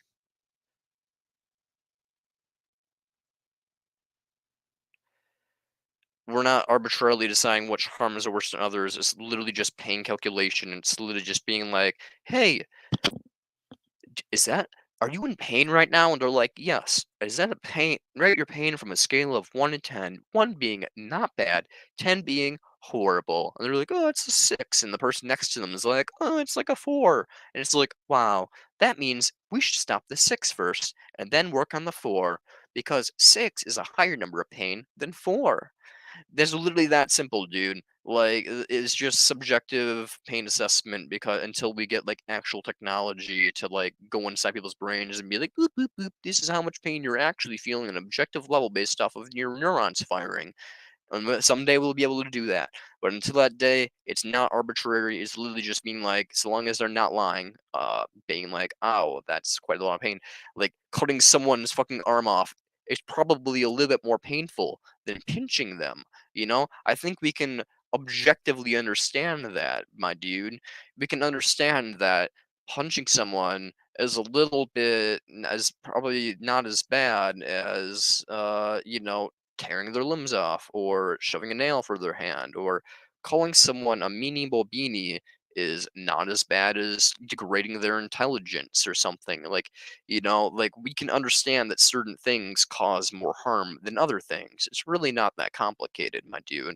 Like, you can ask people subjective things and they will respond probably honestly. And if it's such a big deal to them that they need to lie, well, then they're causing them some type of mental pain for that they need to lie because there's some type of distress there and mental disorder. So either way, you should take them at their word for some fucking reason or whatever. So at least Tay gets it. Tay gets it. I'm gonna be right back. I need to smoke because my brain's hurty.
I have a question. Is that, my dude? Is it arbitrary to cause someone else to suffer by taking their money just because someone else needs it?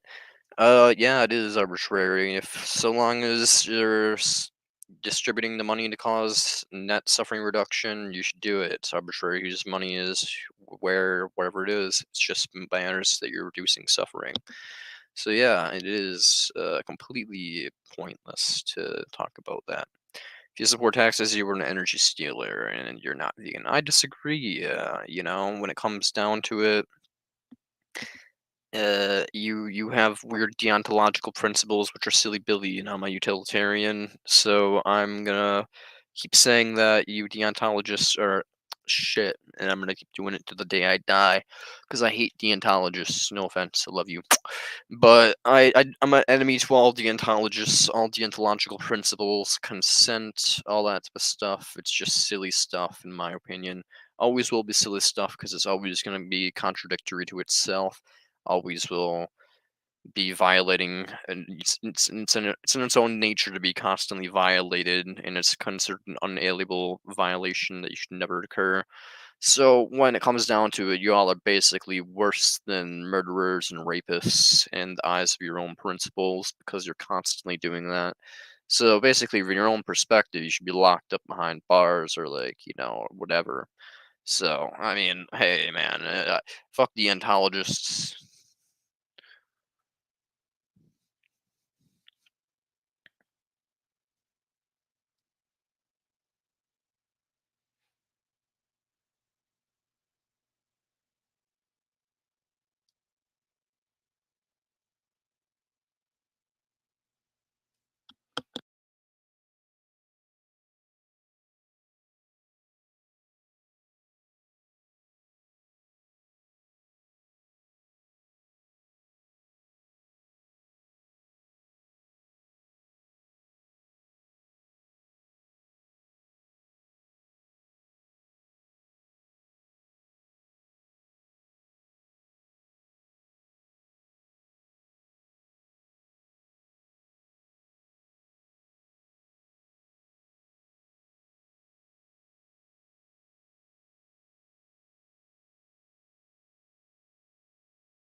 I'm not gonna order pizza, my dude. I'm just gonna cry.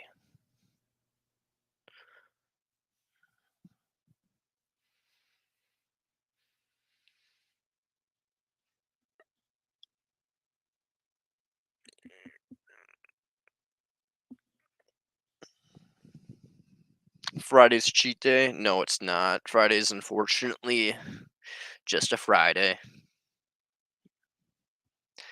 Literally, the reason I went vegan on the day that I did, it was just like, hey man, why? From my perspective of identity nihilism, every moment is no different than any other moment. It's just a new person dying, being reborn. So I was just kind of like, hey, fuck it. I may as well just go vegan today of all days. I also need to smoke. Yeah, man. Tay, you go take a big chief, man. It's, my brain cells, man, they're like being spazoodled. Not even by the weed, just by talking to you guys. Love you guys. Where the fuck's my PlayStation remote?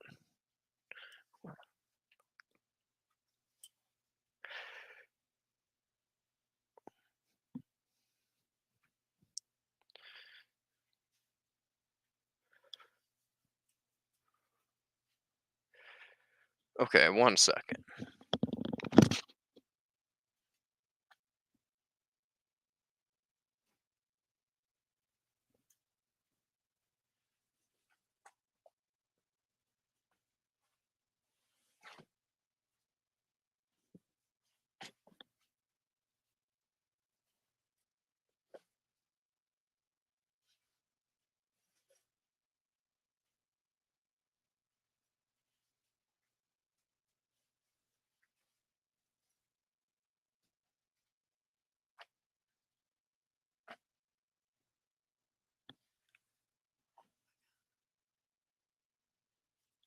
Found that other book that I was talking about earlier, The Enemy Known as Reality.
Gotcha.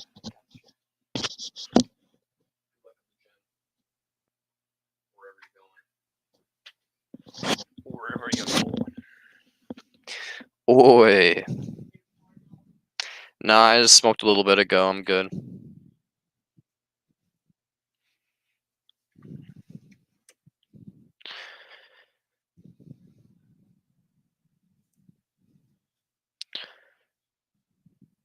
It's a good question. Where did my phone? Oh, it's down on the floor.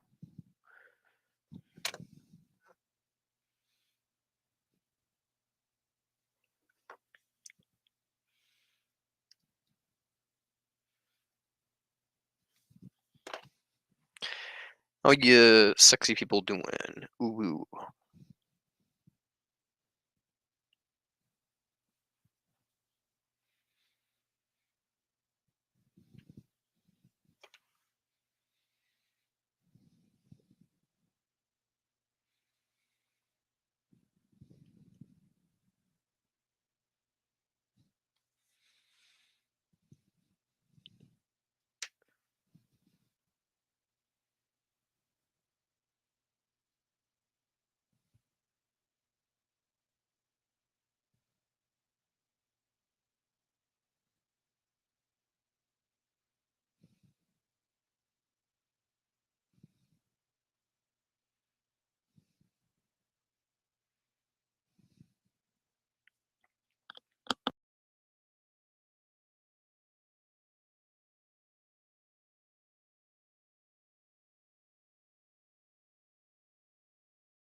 Red face, red heart shape.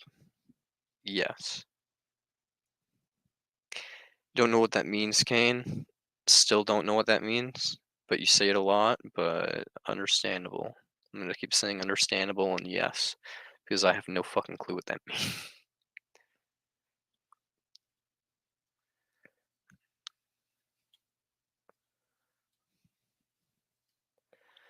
I am confusion. It's a heart. Are you saying my face looks like a heart? You can't see pic? Oh, well, fair enough, I guess.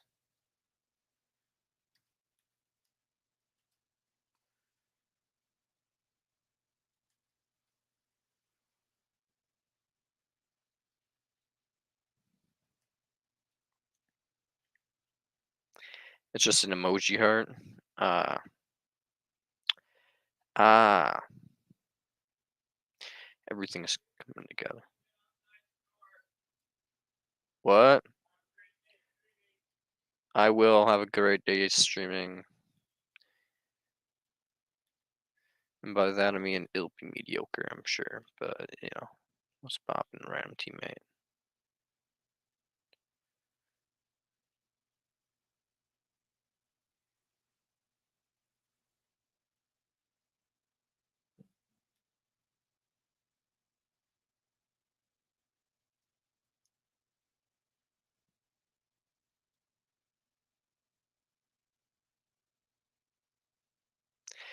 What's the difference between stealing taxes by force and stealing milk from a cow? There's no issue of stealing milk from a cow inherently. It's just that if you're keeping them alive, primordialism implies they'd be better off putting a bullet in their head. So if you're gonna do the effort of interacting with a cow, you may as well put a bolt through its skull or whatever. That's basically my opinion, which I think is pretty based. And there's no inherent problem with milking a cow slash stealing its milk, whatever you want to call it. just as there's no problem with taking taxes. The only difference is, yeah, as I said, promortalism applies, and there's nothing wrong with taxes already in existence. When it comes to making milk-producing cows, you're bringing a cow into existence by a supply and demand, which is against antinatalism, anaphilism, and utilitarianism. So basically, you're bringing things into existence to suffer for no good reason, or not good enough reason to compensate for what you're doing to them. So, while taxes, on the other hand, are just causing a small amount of suffering to one person to prevent a large amount of suffering on the whole. So, basic utilitarianism when it comes down to it. So that's my answer.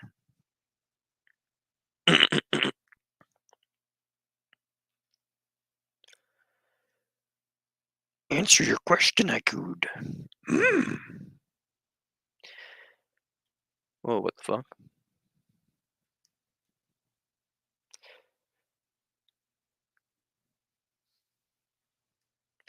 My computer like spams me with notifications sometimes, but doesn't even like really display them. It just like and it like flicks them on the screen for like half a second. And it's just like, why? Why you do that? Silly Billy.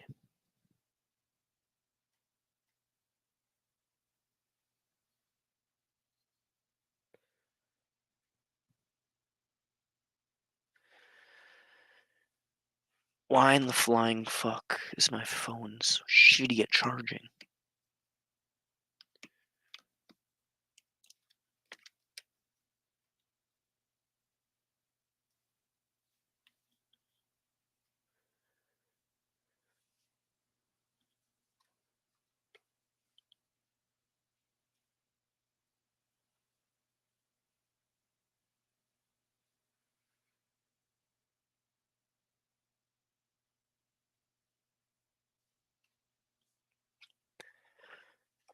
But the milk is supposed to be for the calf. We're taking the milk because we arbitrarily decided that we need it for the calf. It's the same as welfare. Well, we shouldn't be impregnating the fucking cows to begin with, my dude.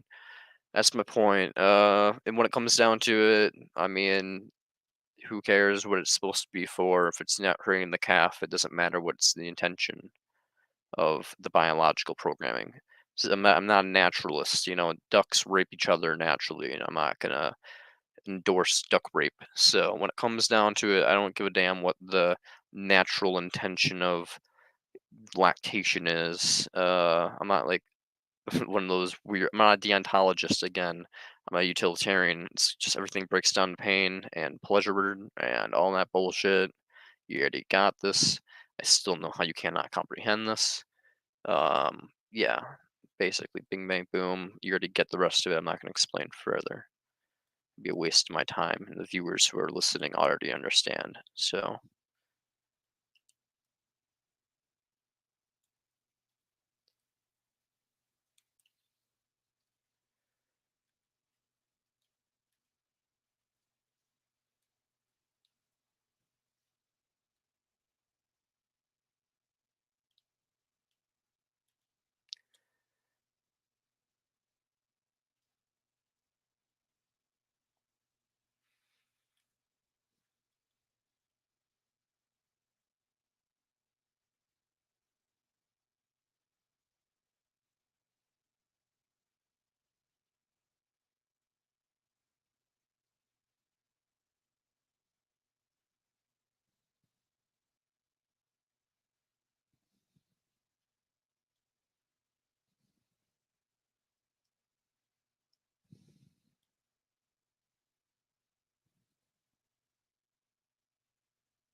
Well, I'm not most vegans. Why you keep on talking to me as if I'm most vegans? Okay, my dude, stop interacting with me as if I'm a vegan, like a traditional vegan.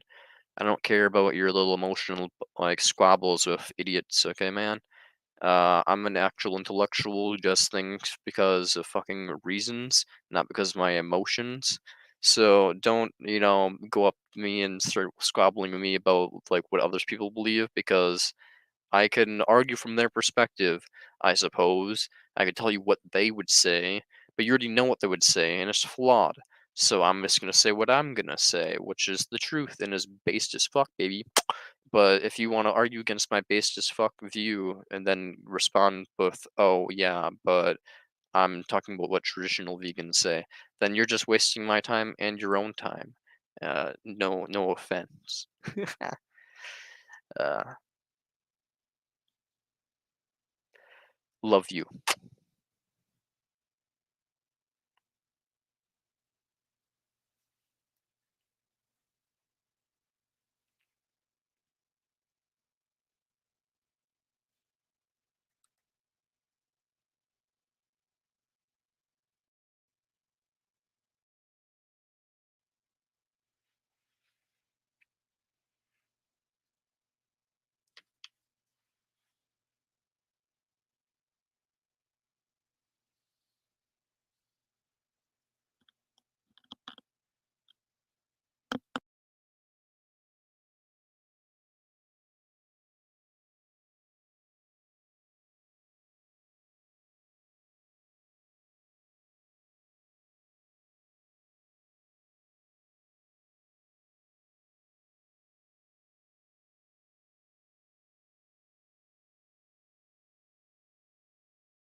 Ah, I'm back at it again.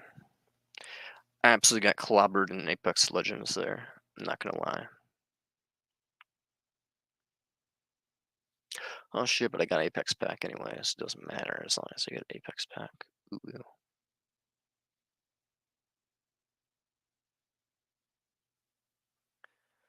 Nice. Can you see gaming in Discord? I could make it so you can see me gaming in Discord here. Is anybody watching me in Discord right now? No one is. Here, I'll maybe go like that. Go like this. Go like that.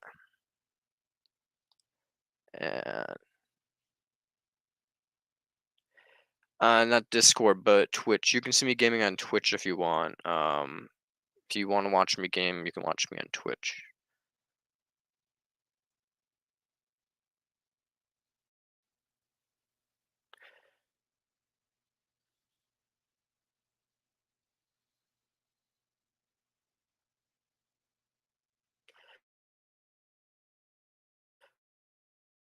Which is basically just antisocial F list, but without a dash in between the antisocial. Make an F list commentary of Fallout 3 with commentary. I don't have Fallout 3, but I do have Fallout 4, Fallout 76, and Fallout New Vegas on the Xbox 360 though. So that is, I could play those games. I could play Fallout New Vegas or Fallout 4 or 76, which is pretty okay these days. I can try to propagandize the Ephilism in Fallout 76. Can make a series where I'm just like a preacher of Ultron.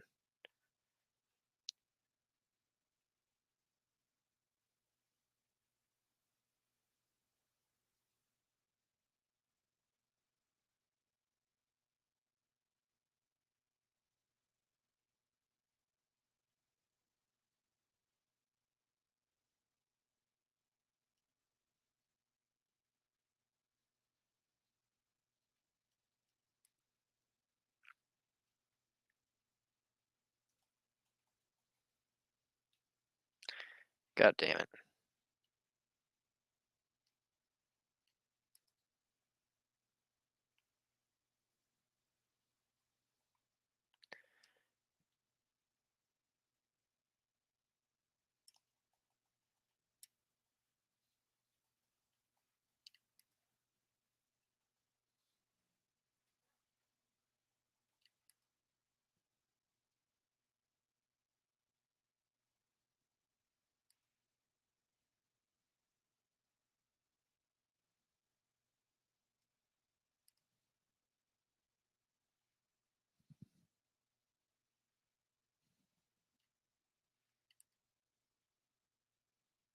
Make Ephilis play as Fallout 4 and make Ephilis choices in there.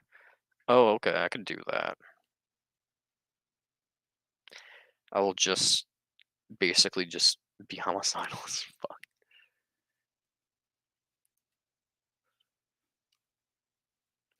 I'm above the law.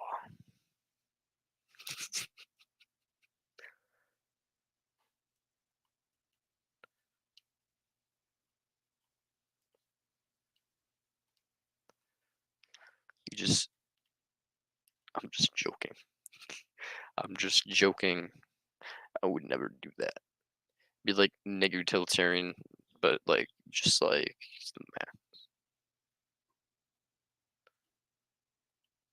here. This is basically I know Fallout 3 you can blow up a town. Oh yeah, I know. It's some groovy shit.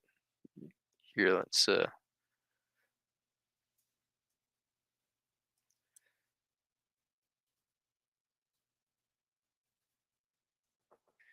yeah, doing all right.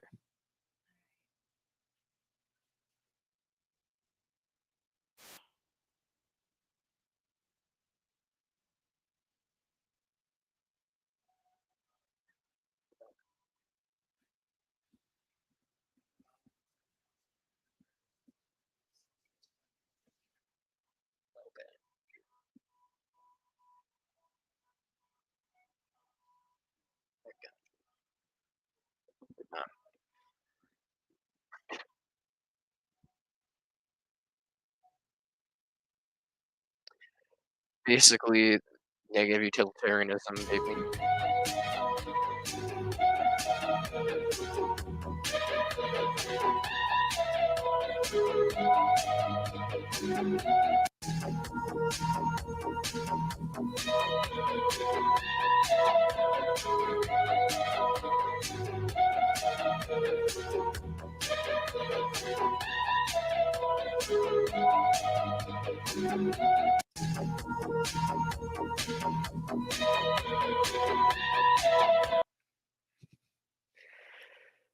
Just said really emphasize I love Patrick Bateman. He's king.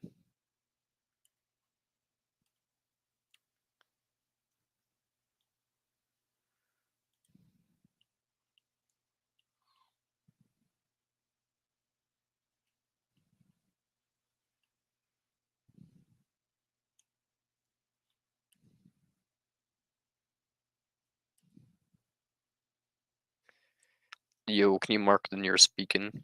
Love you.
You know what? Yeah. Right now I'm playing Apex Legends, by the way, if you all want to watch me play Apex. It's on Discord. Same name, basically, just no dash.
Someone just took damage from one of my goos, so I'm gonna go back.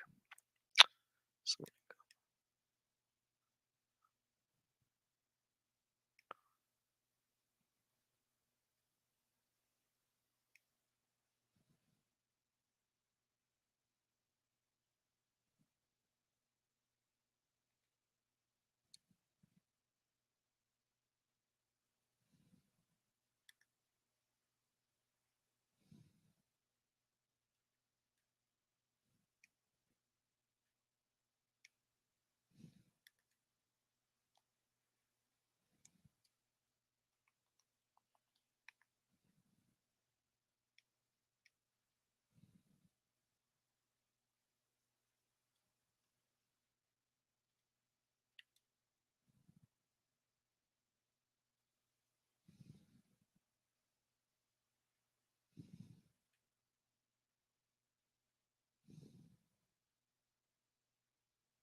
Oh my lord, this lagging so bad.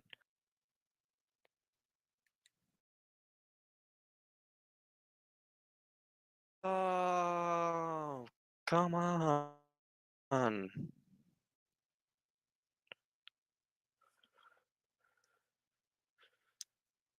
Fuck.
God damn it! Why is Wi-Fi so shitty?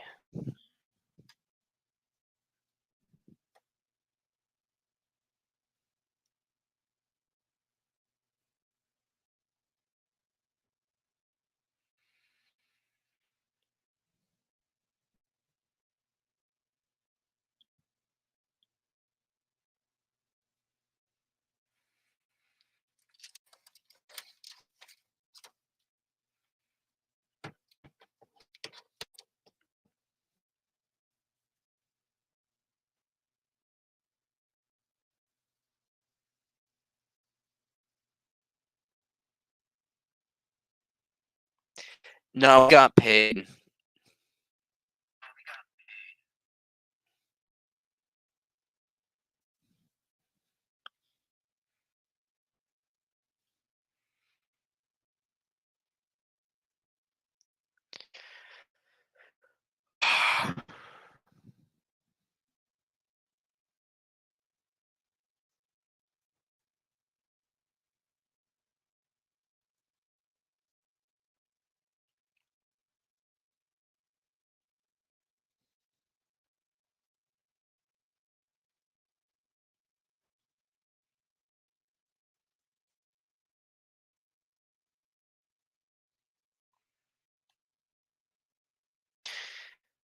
Whoa, whoa, a Wimbley, a Wimbley, a Wimbley. Oh, somehow I'm singing Lion King. Okay, I'm gonna play Crazy Bitch.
Yo, I don't know if you can hear me.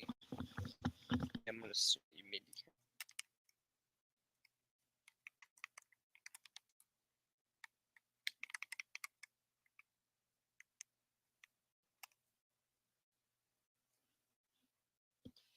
can. Can you hear me?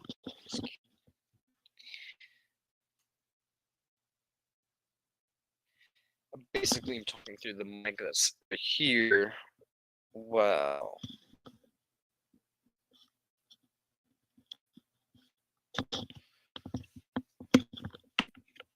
Bullshit goes on. Swear.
sorry for the absolute ear molestation. That was a little bit of an accident, but my head's kind of was falling apart there. So.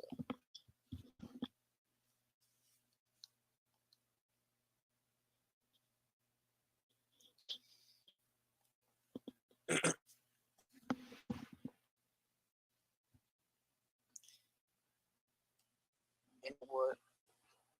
Why do I use lives?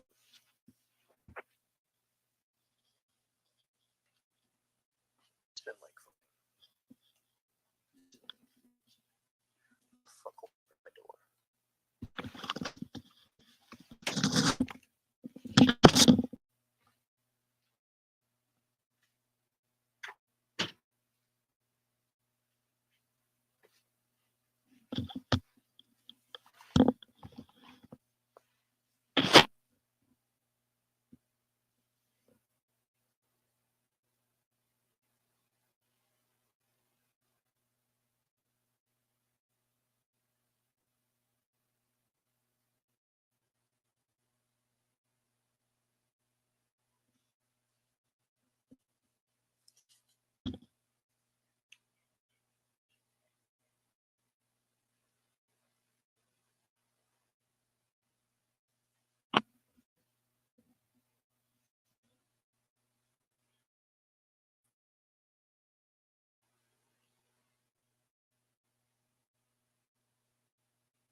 On the government.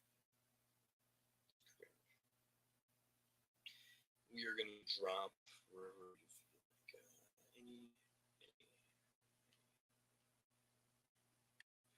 yeah, let's go that way. Just kidding.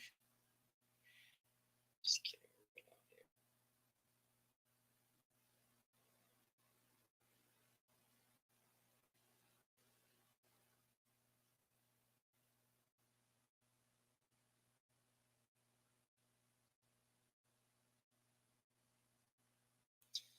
I get my own ammo, so fuck y'all.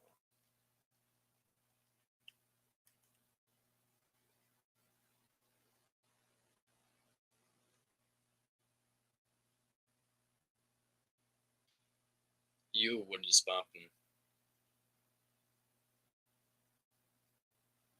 You would popping, Dave.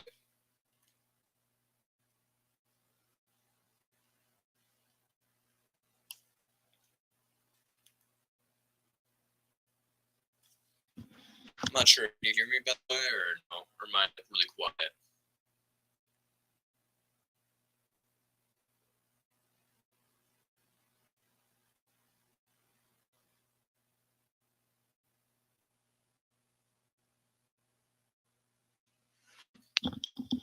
I take it as really quiet whenever I move my mic away from my face, or.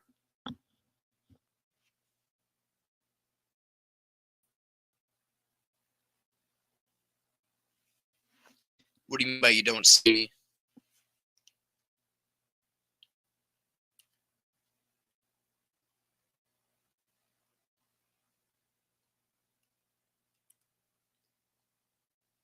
I might be lagging really bad. If that's the case, I'm gonna have to move into the fucking living room. The screen's black? Oh my god. Okay, just because I'm lagging really bad. That means the internet's being absolute dog shit. After this round, I'm gonna move everything into the living room again because, why not? If I really want to be an asshole, then, I don't know, just beat him to death or something.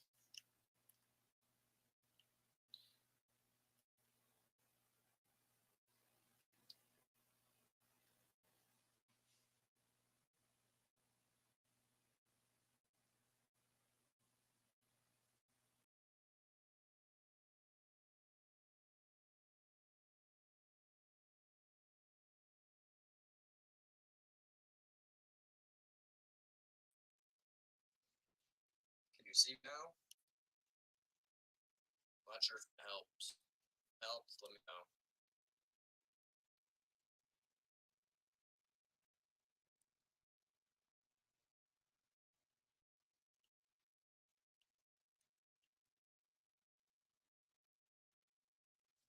Let's see now. Hey, there we go. Yeah, just refresh the browser. I was just like, yeah, fuck it, maybe it's just a glitch. And I guess it was. So we're Gucci.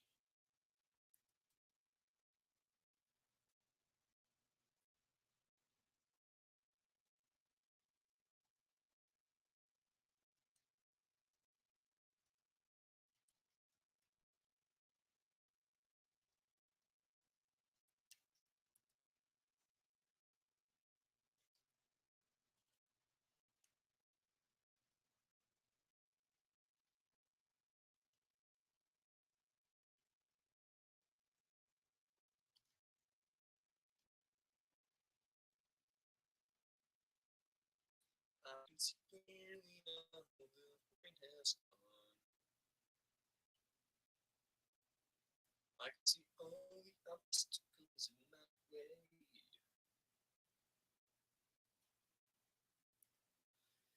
Do, do, do, do, do, do, do. After the swans buff. Yeah.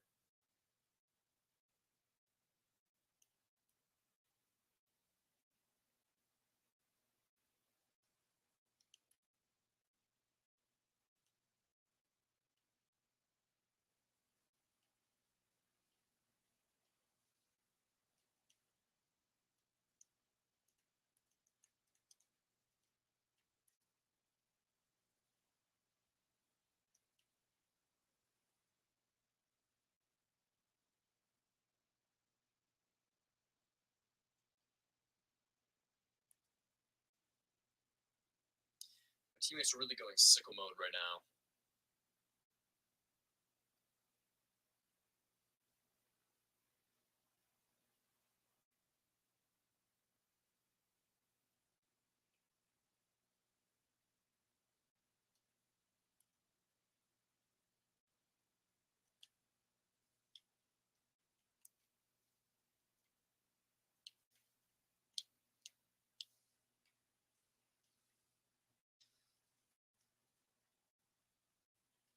On the shit with that, guys.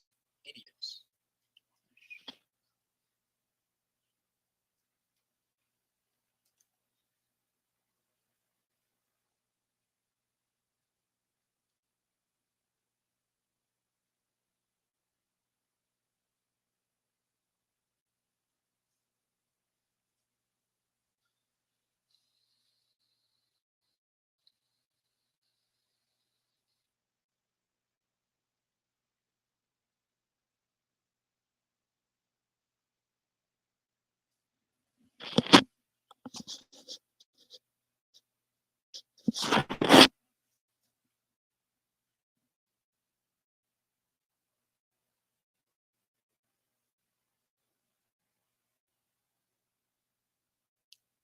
Hell yeah. Hell yeah. Hell yeah. Easy, easy bucks. Easy, easy bucks.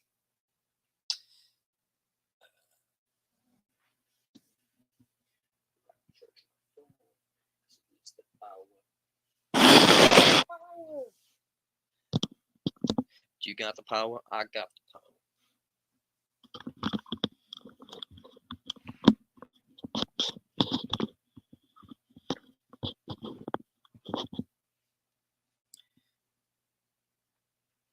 Hell yeah. Am I like really quiet or am I like my volume good, by the way?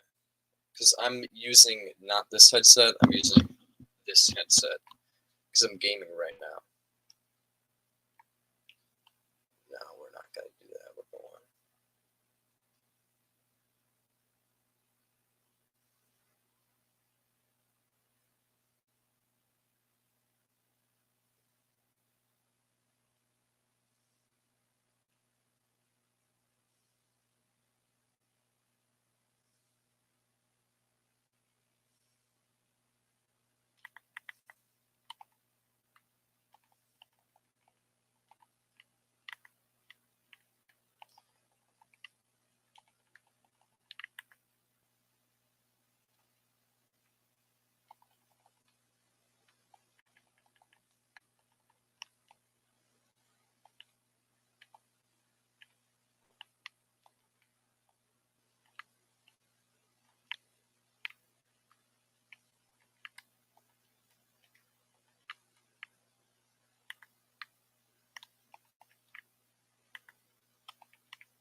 Yeah, I'm just gaming, by the way, guys, so feel free to ask any questions you want.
Yeah, I'm just playing Apex Legends, y'all, so feel free to drop any questions or interact in the chat. Click the link if you scroll up, and then I'll stop playing Apex and I'll talk to y'all.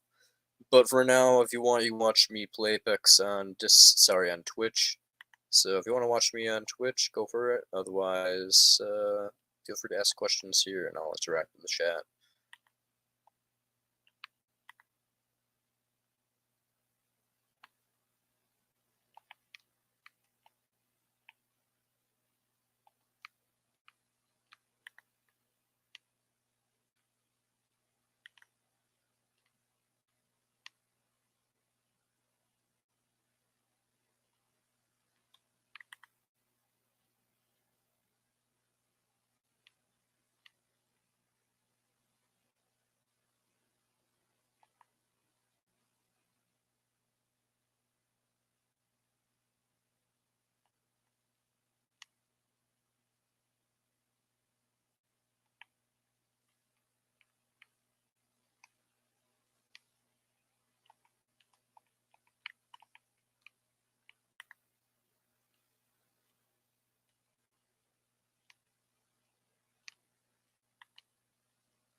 Oh, I'm lagging. No.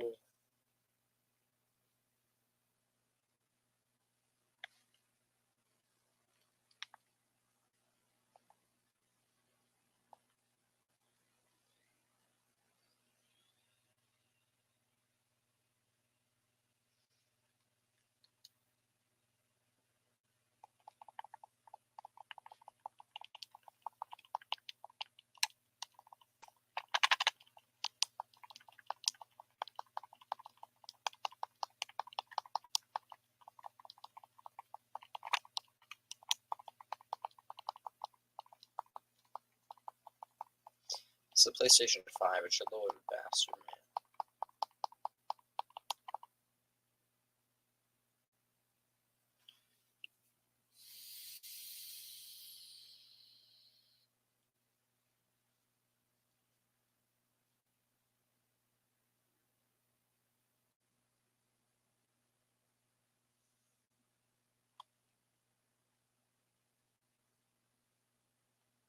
How can I not connect to the fucking server?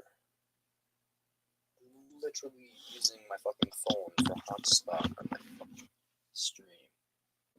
Just so I can hopefully get better internet. And the internet's still so shitty that I can't even get in my fucking room, even though we're paying for the best plan.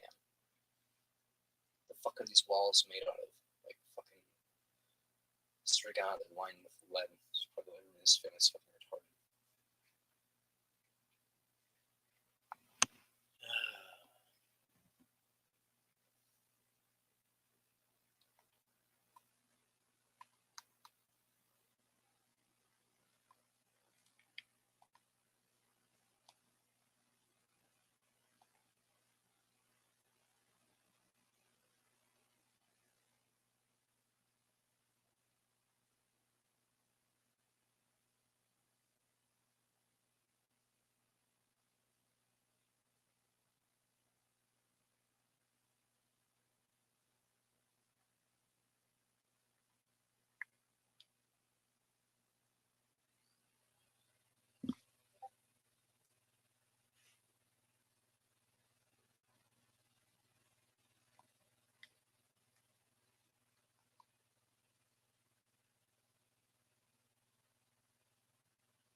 I don't believe anybody's actually watching me at this point, but if anybody is watching me at this point, what you doing? How you doing on a subjective level? I mean, it seems like y'all just kind of like staring at me for some reason or whatever, but you can ask questions. This is a Q&A. I mean, the ethics portions ended like 2 hours ago. It's like, people started rambling about fucking veganism when I was trying to talk about animal suffering, aka fucking antinatalist informant, always butting in with his deontology bullshit.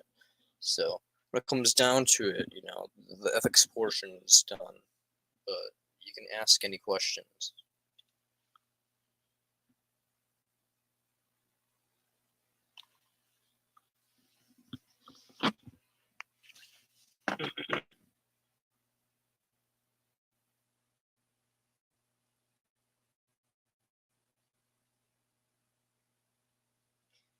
My day's alright, my dude.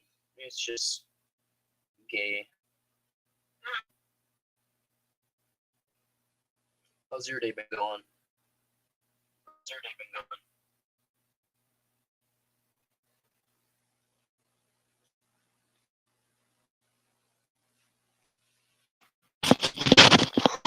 Oh my lord, the internet's so bad.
There we go. Hopefully the internet will fucking work now.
What's up, all my ethical freeloading faggots? Just kidding, I love you all.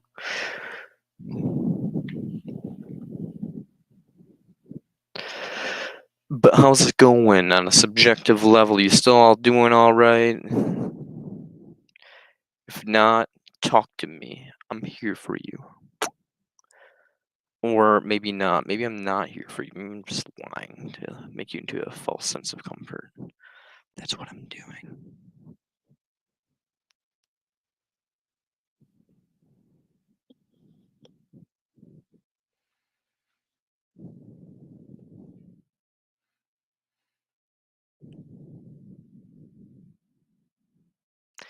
I'm just kidding. Someone's watching me on Facebook. How's it going? One of my friends. We're gonna kidnap you.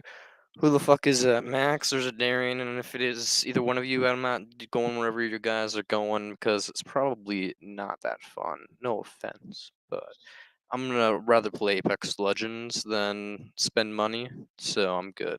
I'm good.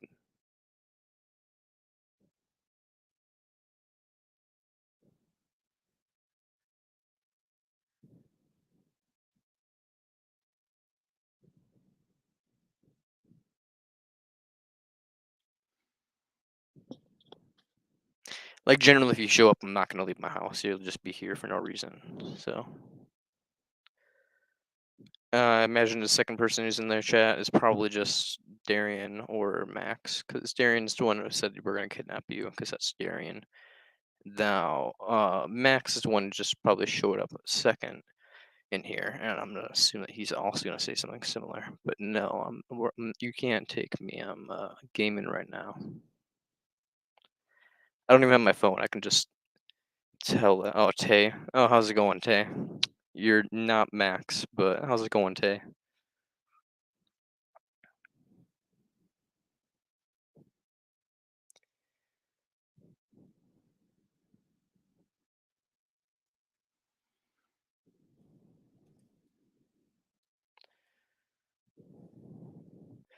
If it's actually Max that said he's gonna kidnap me, then that'd be kind of funny. But I'm pretty sure it's Darian, because I can tell when Darian's talking.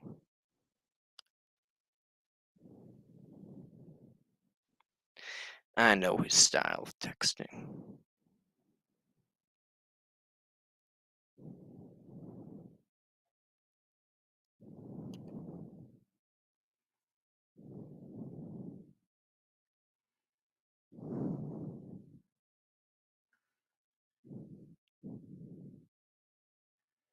Just crushing fetuses, business as usual.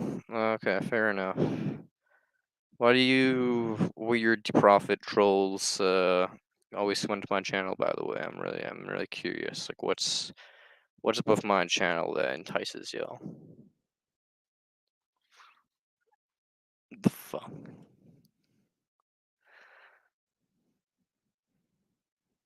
Okay, yeah, it's definitely Darian.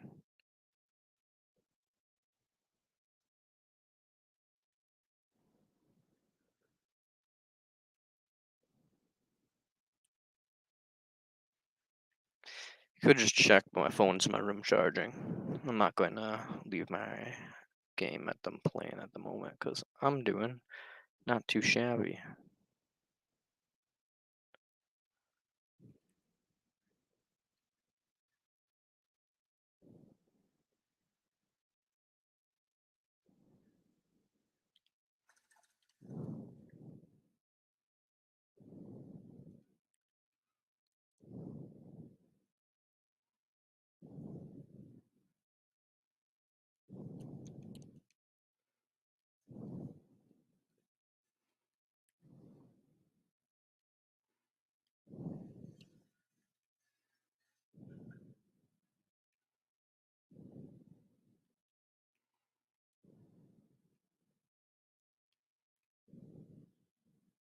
Guess Destiny has decided that this is the place for battle with my twin brother.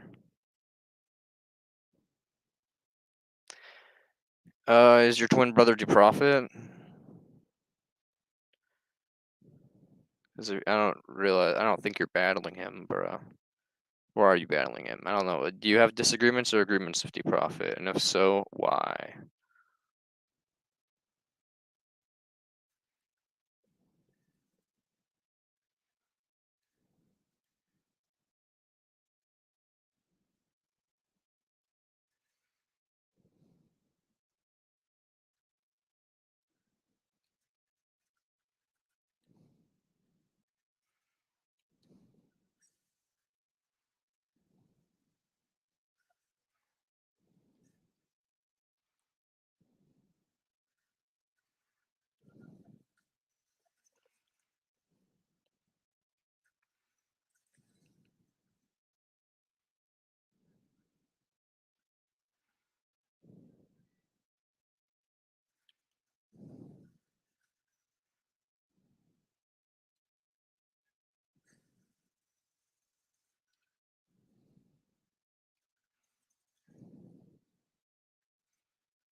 They have a sniper. Oh my fucking god. You're a native utilitarian, he's just some farmer? Oh, okay, fair enough. Yeah, that's a good point. Yeah, that's pretty much what I'm like too. I'm like, I actually care about ethics, and he's just like, I'm allowed to stick my fist in whatever I want. Yeehaw. So you're kind of right.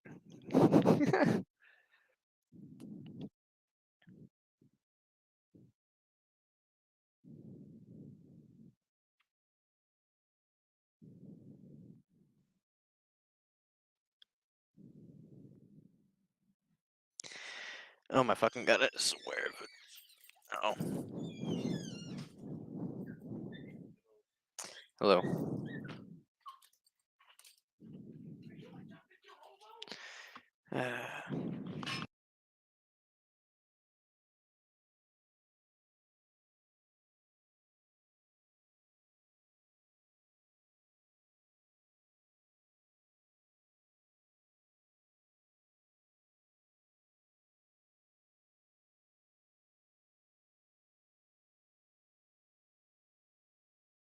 What topic?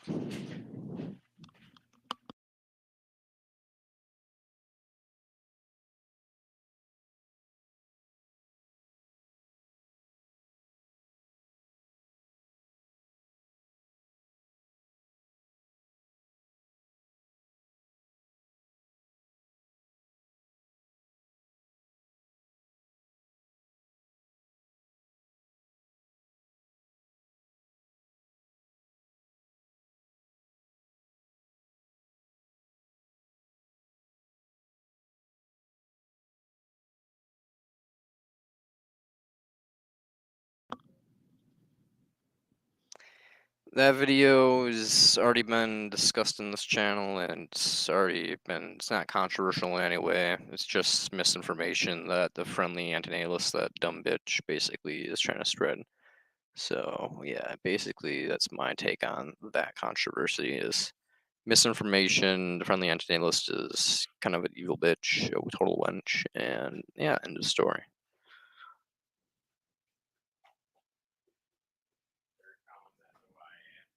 I guess so.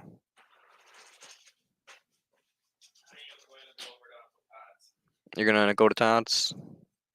Have fun. Yeah, no problem.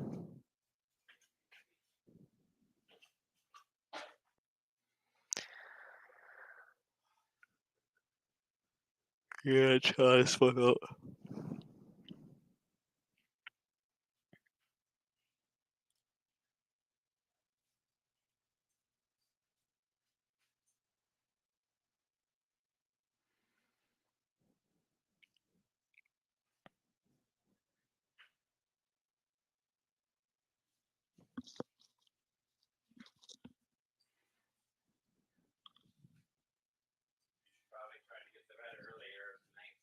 It's for fishing tomorrow. Okay. Yeah, no.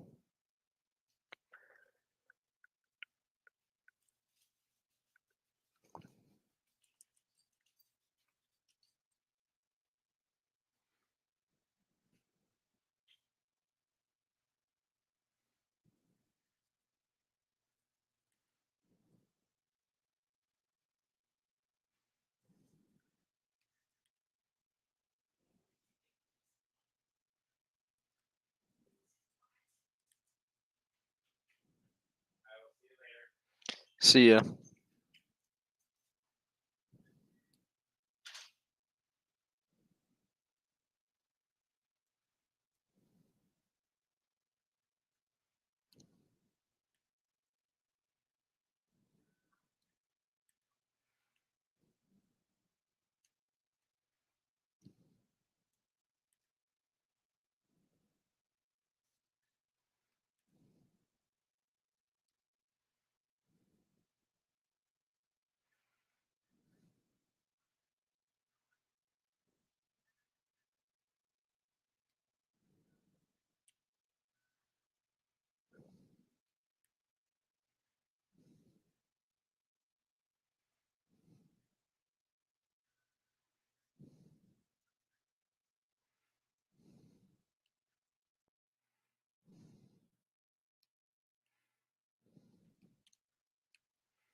The troll who reported has re-uploaded it.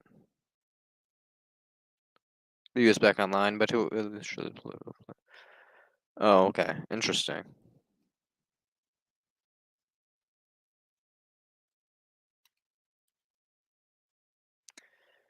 I mean, what's your thoughts on the video? My thoughts are basically, as I just said, it's just a video that's explaining a topic that is not discussed very often.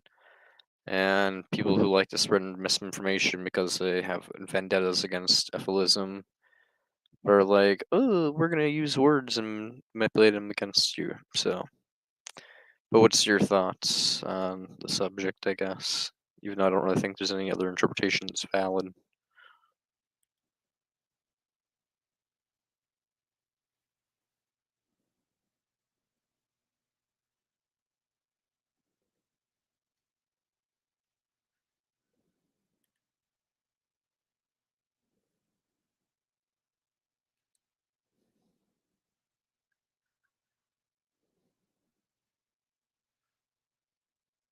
What's the big deal? Yeah, exactly. That's couldn't care about the video.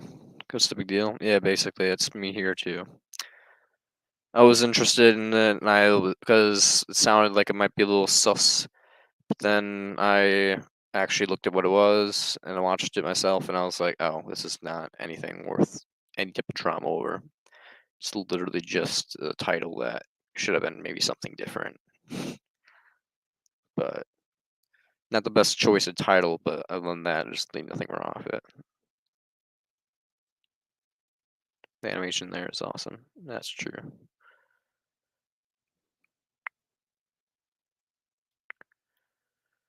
Do-do-do.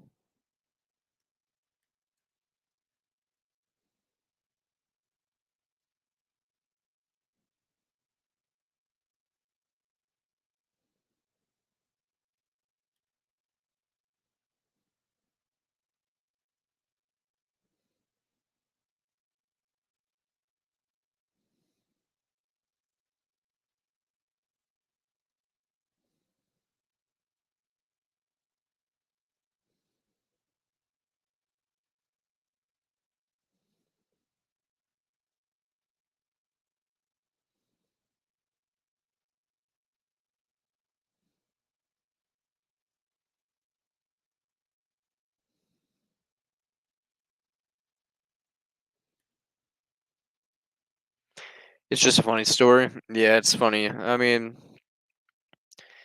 the friendly Antonellis is a dumb bitch, though. Fuck that hoe. I don't know why she decided to spread that misinformation and shit around. She can go fuck herself.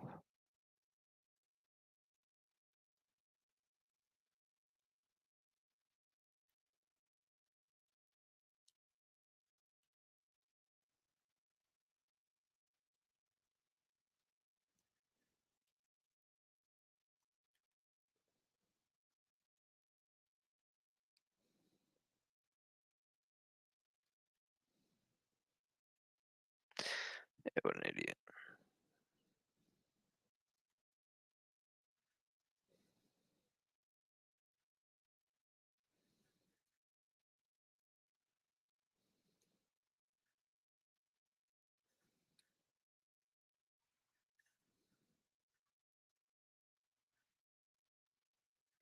She just tries different things to get views. Yeah, it's just I don't like how people have such a thirst for views. Just me, I'm just like, okay, views, schmews, I guess, whatever. I'm just trying to do what's right because if I actually genuinely cared about selfish things, I'd just blow my own brains out because that's what's best for everybody is to cease existence given pro-mortalism. So,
like, man, her channel has been changing to in an attempt to get popular.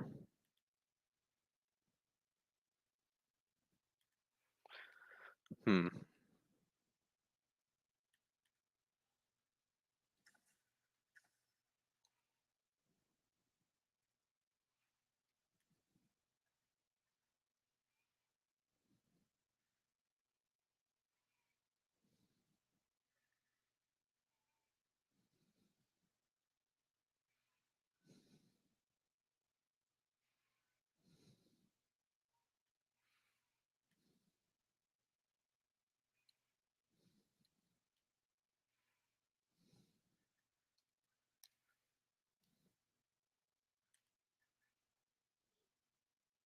Well, let's pretend like those videos were not there for ages. It's just theirs. Yeah, pretty much. There's too many of them, man. Deprofit, troll, a bunch of other people to trolls. It's Taylor's informant's kind of a troll. He's just not very smart. I don't know. Either way, he is thinks anti-natalist informant. So not anti-natalist informant. Yeah, anti-natalist informant thinks that fucking friendly anti-natalist is like based in some ways or some shit. So I'm like, nah, man. So I don't know. Maybe be outside waving, wave back so we can leave.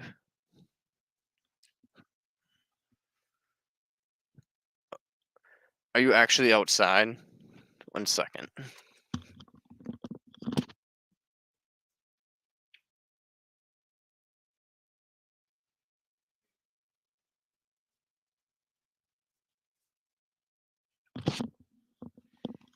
Yeah, my friends were just sitting outside my house. What the fuck?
Pretty much.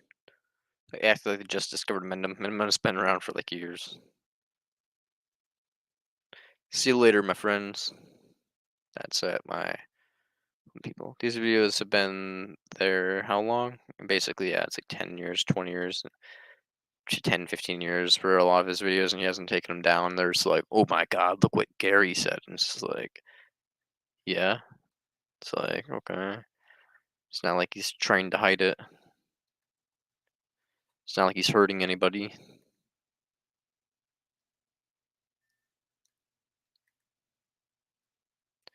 Maybe hurting people's feelings, but I feel like that's pretty justified given that people are literally imposing life on people, which is all the suffering until death. So,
I don't know what the fuck's about this goddamn chair. Why it's so broken.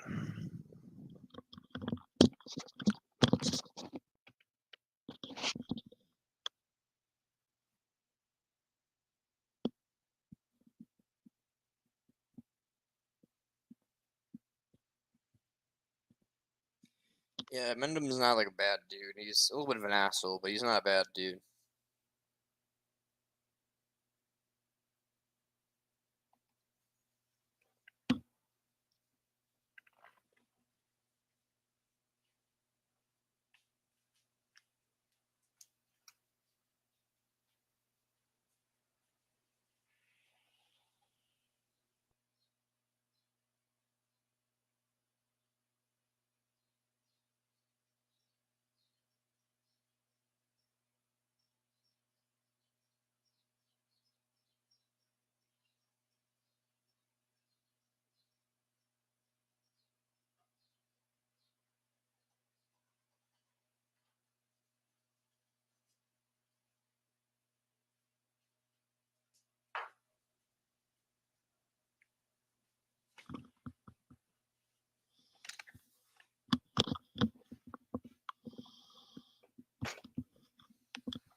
It's like he changed personality. That was an unusual moment.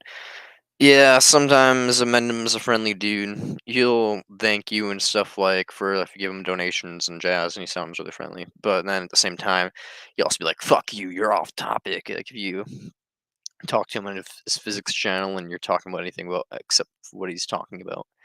So yeah, Gary is all over the place. He's kind of like really friendly at times and is like really grateful for like the support and stuff.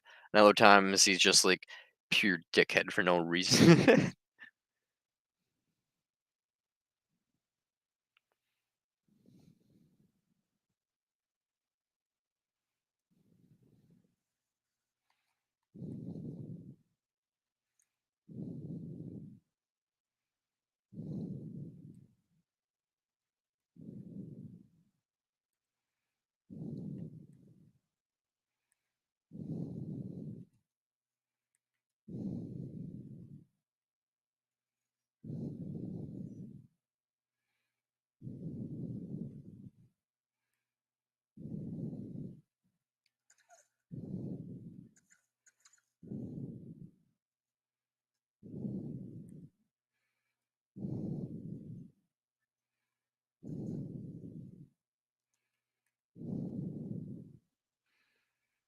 Are you familiar with the ranting community?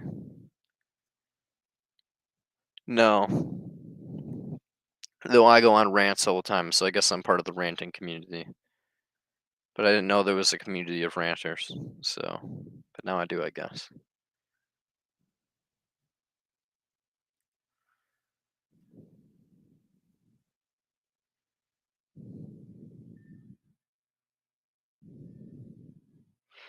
Fucking A.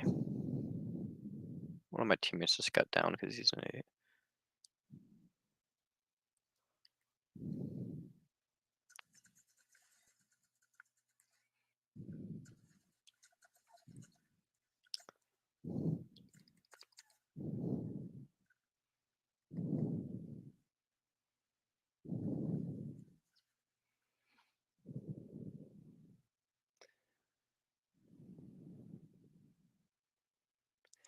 Oh, the billionaires who died in that submarine thing or whatever? Yeah, they deserved it. I mean, they spent $250,000 to look at a fucking sunken boat. I mean, they deserve their boat to sink if they're willing to spend that much money, which could have been used for other things. Like, negative utilitarians are just like, like, fuck you guys. Honestly, like, let them recycle the money back into the system. It's given primordialism and utility of, money being recycled back in the system. I say it's just a total win that they drowned and got imploded by the fucking sub. So, that's what I say. Implosion, more like, hell yeah. I don't fucking know. I was trying to do a rhyme.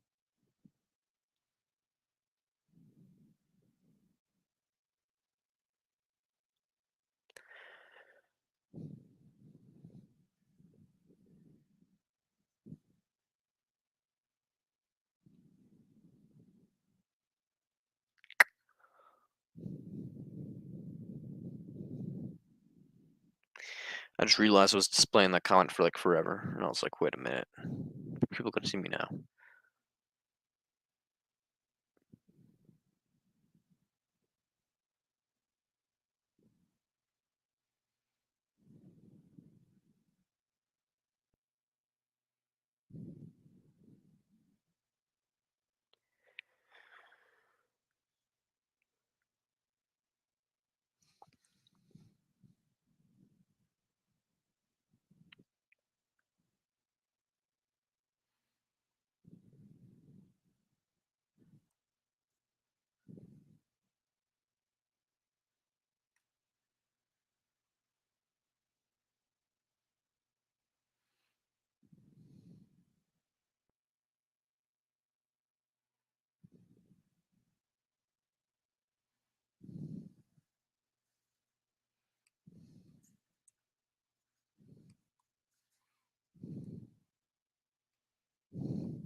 What the fuck is my teammate doing?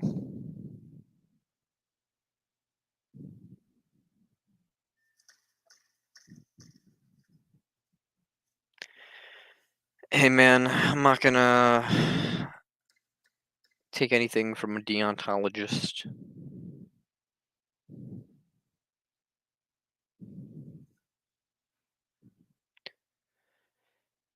And you don't have a problem with people torturing animals, basically. So, I mean, what's the difference, man? I mean, basically, fuck you is what I'm gonna say. I tell you, anti-analyst informant, you're just a hypocrite. You're okay with some things suffering and other things, not suffering. So you're just a hypocrite.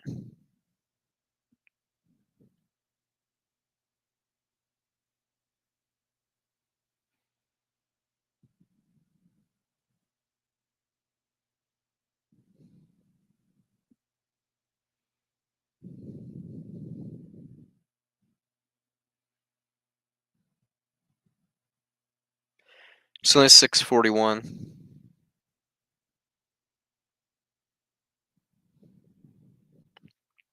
p.m. The sun's going down, but it's not down yet.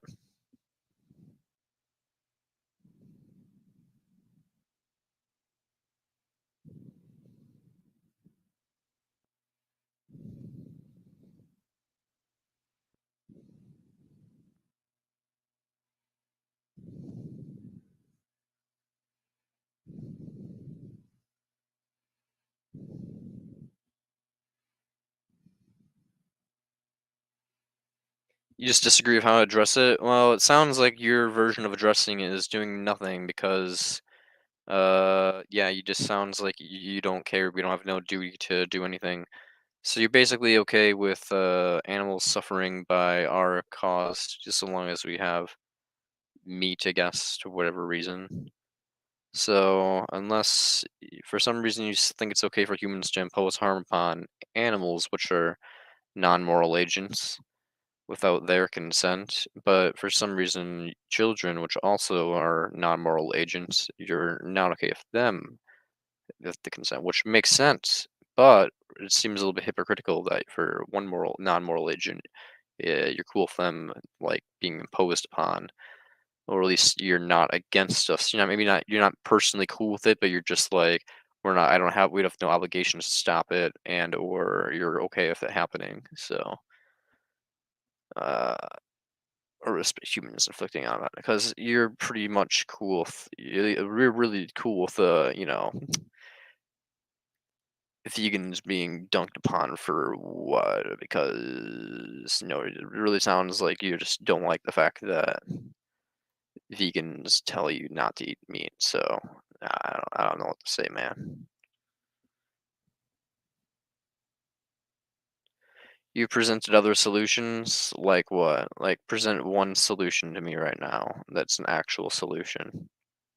Like any, like you present multiple solutions, present me one solution because I don't think you have one because you're not even a negative utilitarian. So yeah, there are other solutions negative utilitarian wise, just eliminate all animals. But you're a deontologist, so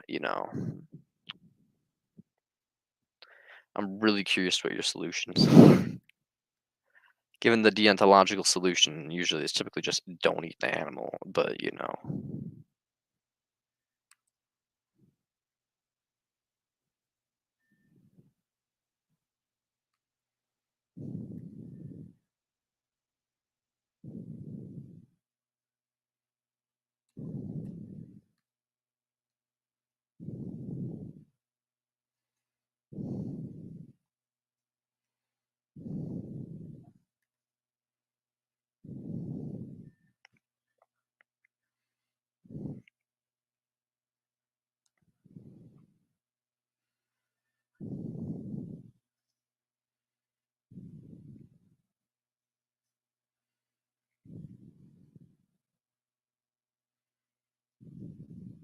We don't need to rely on factory farming right now, so I don't know what you're saying. Decrease the population and then we can still eat things but not rely on eating them. We don't need to eat things right now. So what's your point? You're saying nothing. Basically saying you're cool with factory farming because you're cool with factory farming because your reasoning would be flawed if you said otherwise because 60% of all crop yield goes 60 to 80% of all crop yield goes to feeding cattle. So we already have plenty of nutrition, so we don't need to lower the population. So I don't know what you're talking about, G Dizzle. You just make you're just making fake excuses for why you're allowed to eat meat. So either your excuses are wrong, which then at least you're not morally wrong, You're just factually wrong. Yeah, hunting is okay. Yeah, hunting's okay because you're eliminating animal life, not bringing animal life into existence, you deontologist. There's a little bit of a difference between ending a life and starting a life, because ending a life doesn't cause suffering, it just transitions into nothingness. But you're out here trying to say, like, yo, lol, can you just eat a little bit of bacon? Can I just kill one person? Can I rape just one child? If I rape one child but not multiple children, does that make it okay? Because it's just one, not multiple? No, of course not. The answer to your question is no, you can't just have a little bit of bacon unless it's going to be thrown away by someone else. You're still contributing to suffering. Or turkey bacon. Yeah, my dude, do you think turkeys don't have a nervous system, or do you think turkeys have a nervous system? Have you caught on yet? Turkeys have a nervous system. They have a mind. They can suffer. They can feel pain. Yeah. Okay. I actually think you guys are potentially dense, or you're trolls.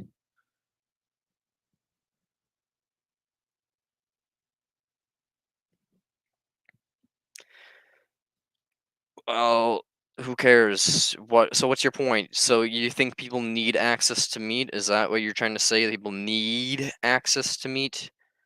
And essentially that we have to factory farm at the moment until then? It's more efficient to make meat available to 8 billion people. Well, like, here's the thing: you don't need to have meat available to anybody. So who cares? What I don't see your I still not see your point. There is no need for this demand. There is a demand that's artificially there for taste buds, which is no justification for the suffering that's going on. So I really do not see your point, my dude.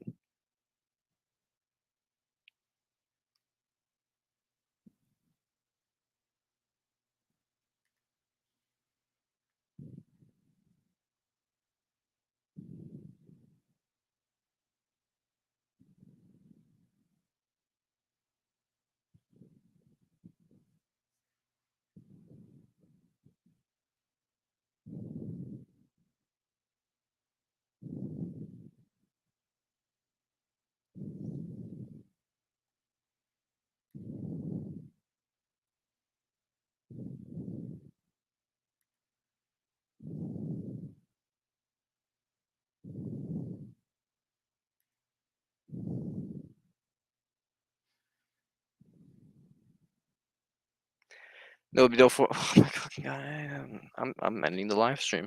I actually hate people. People are so dense.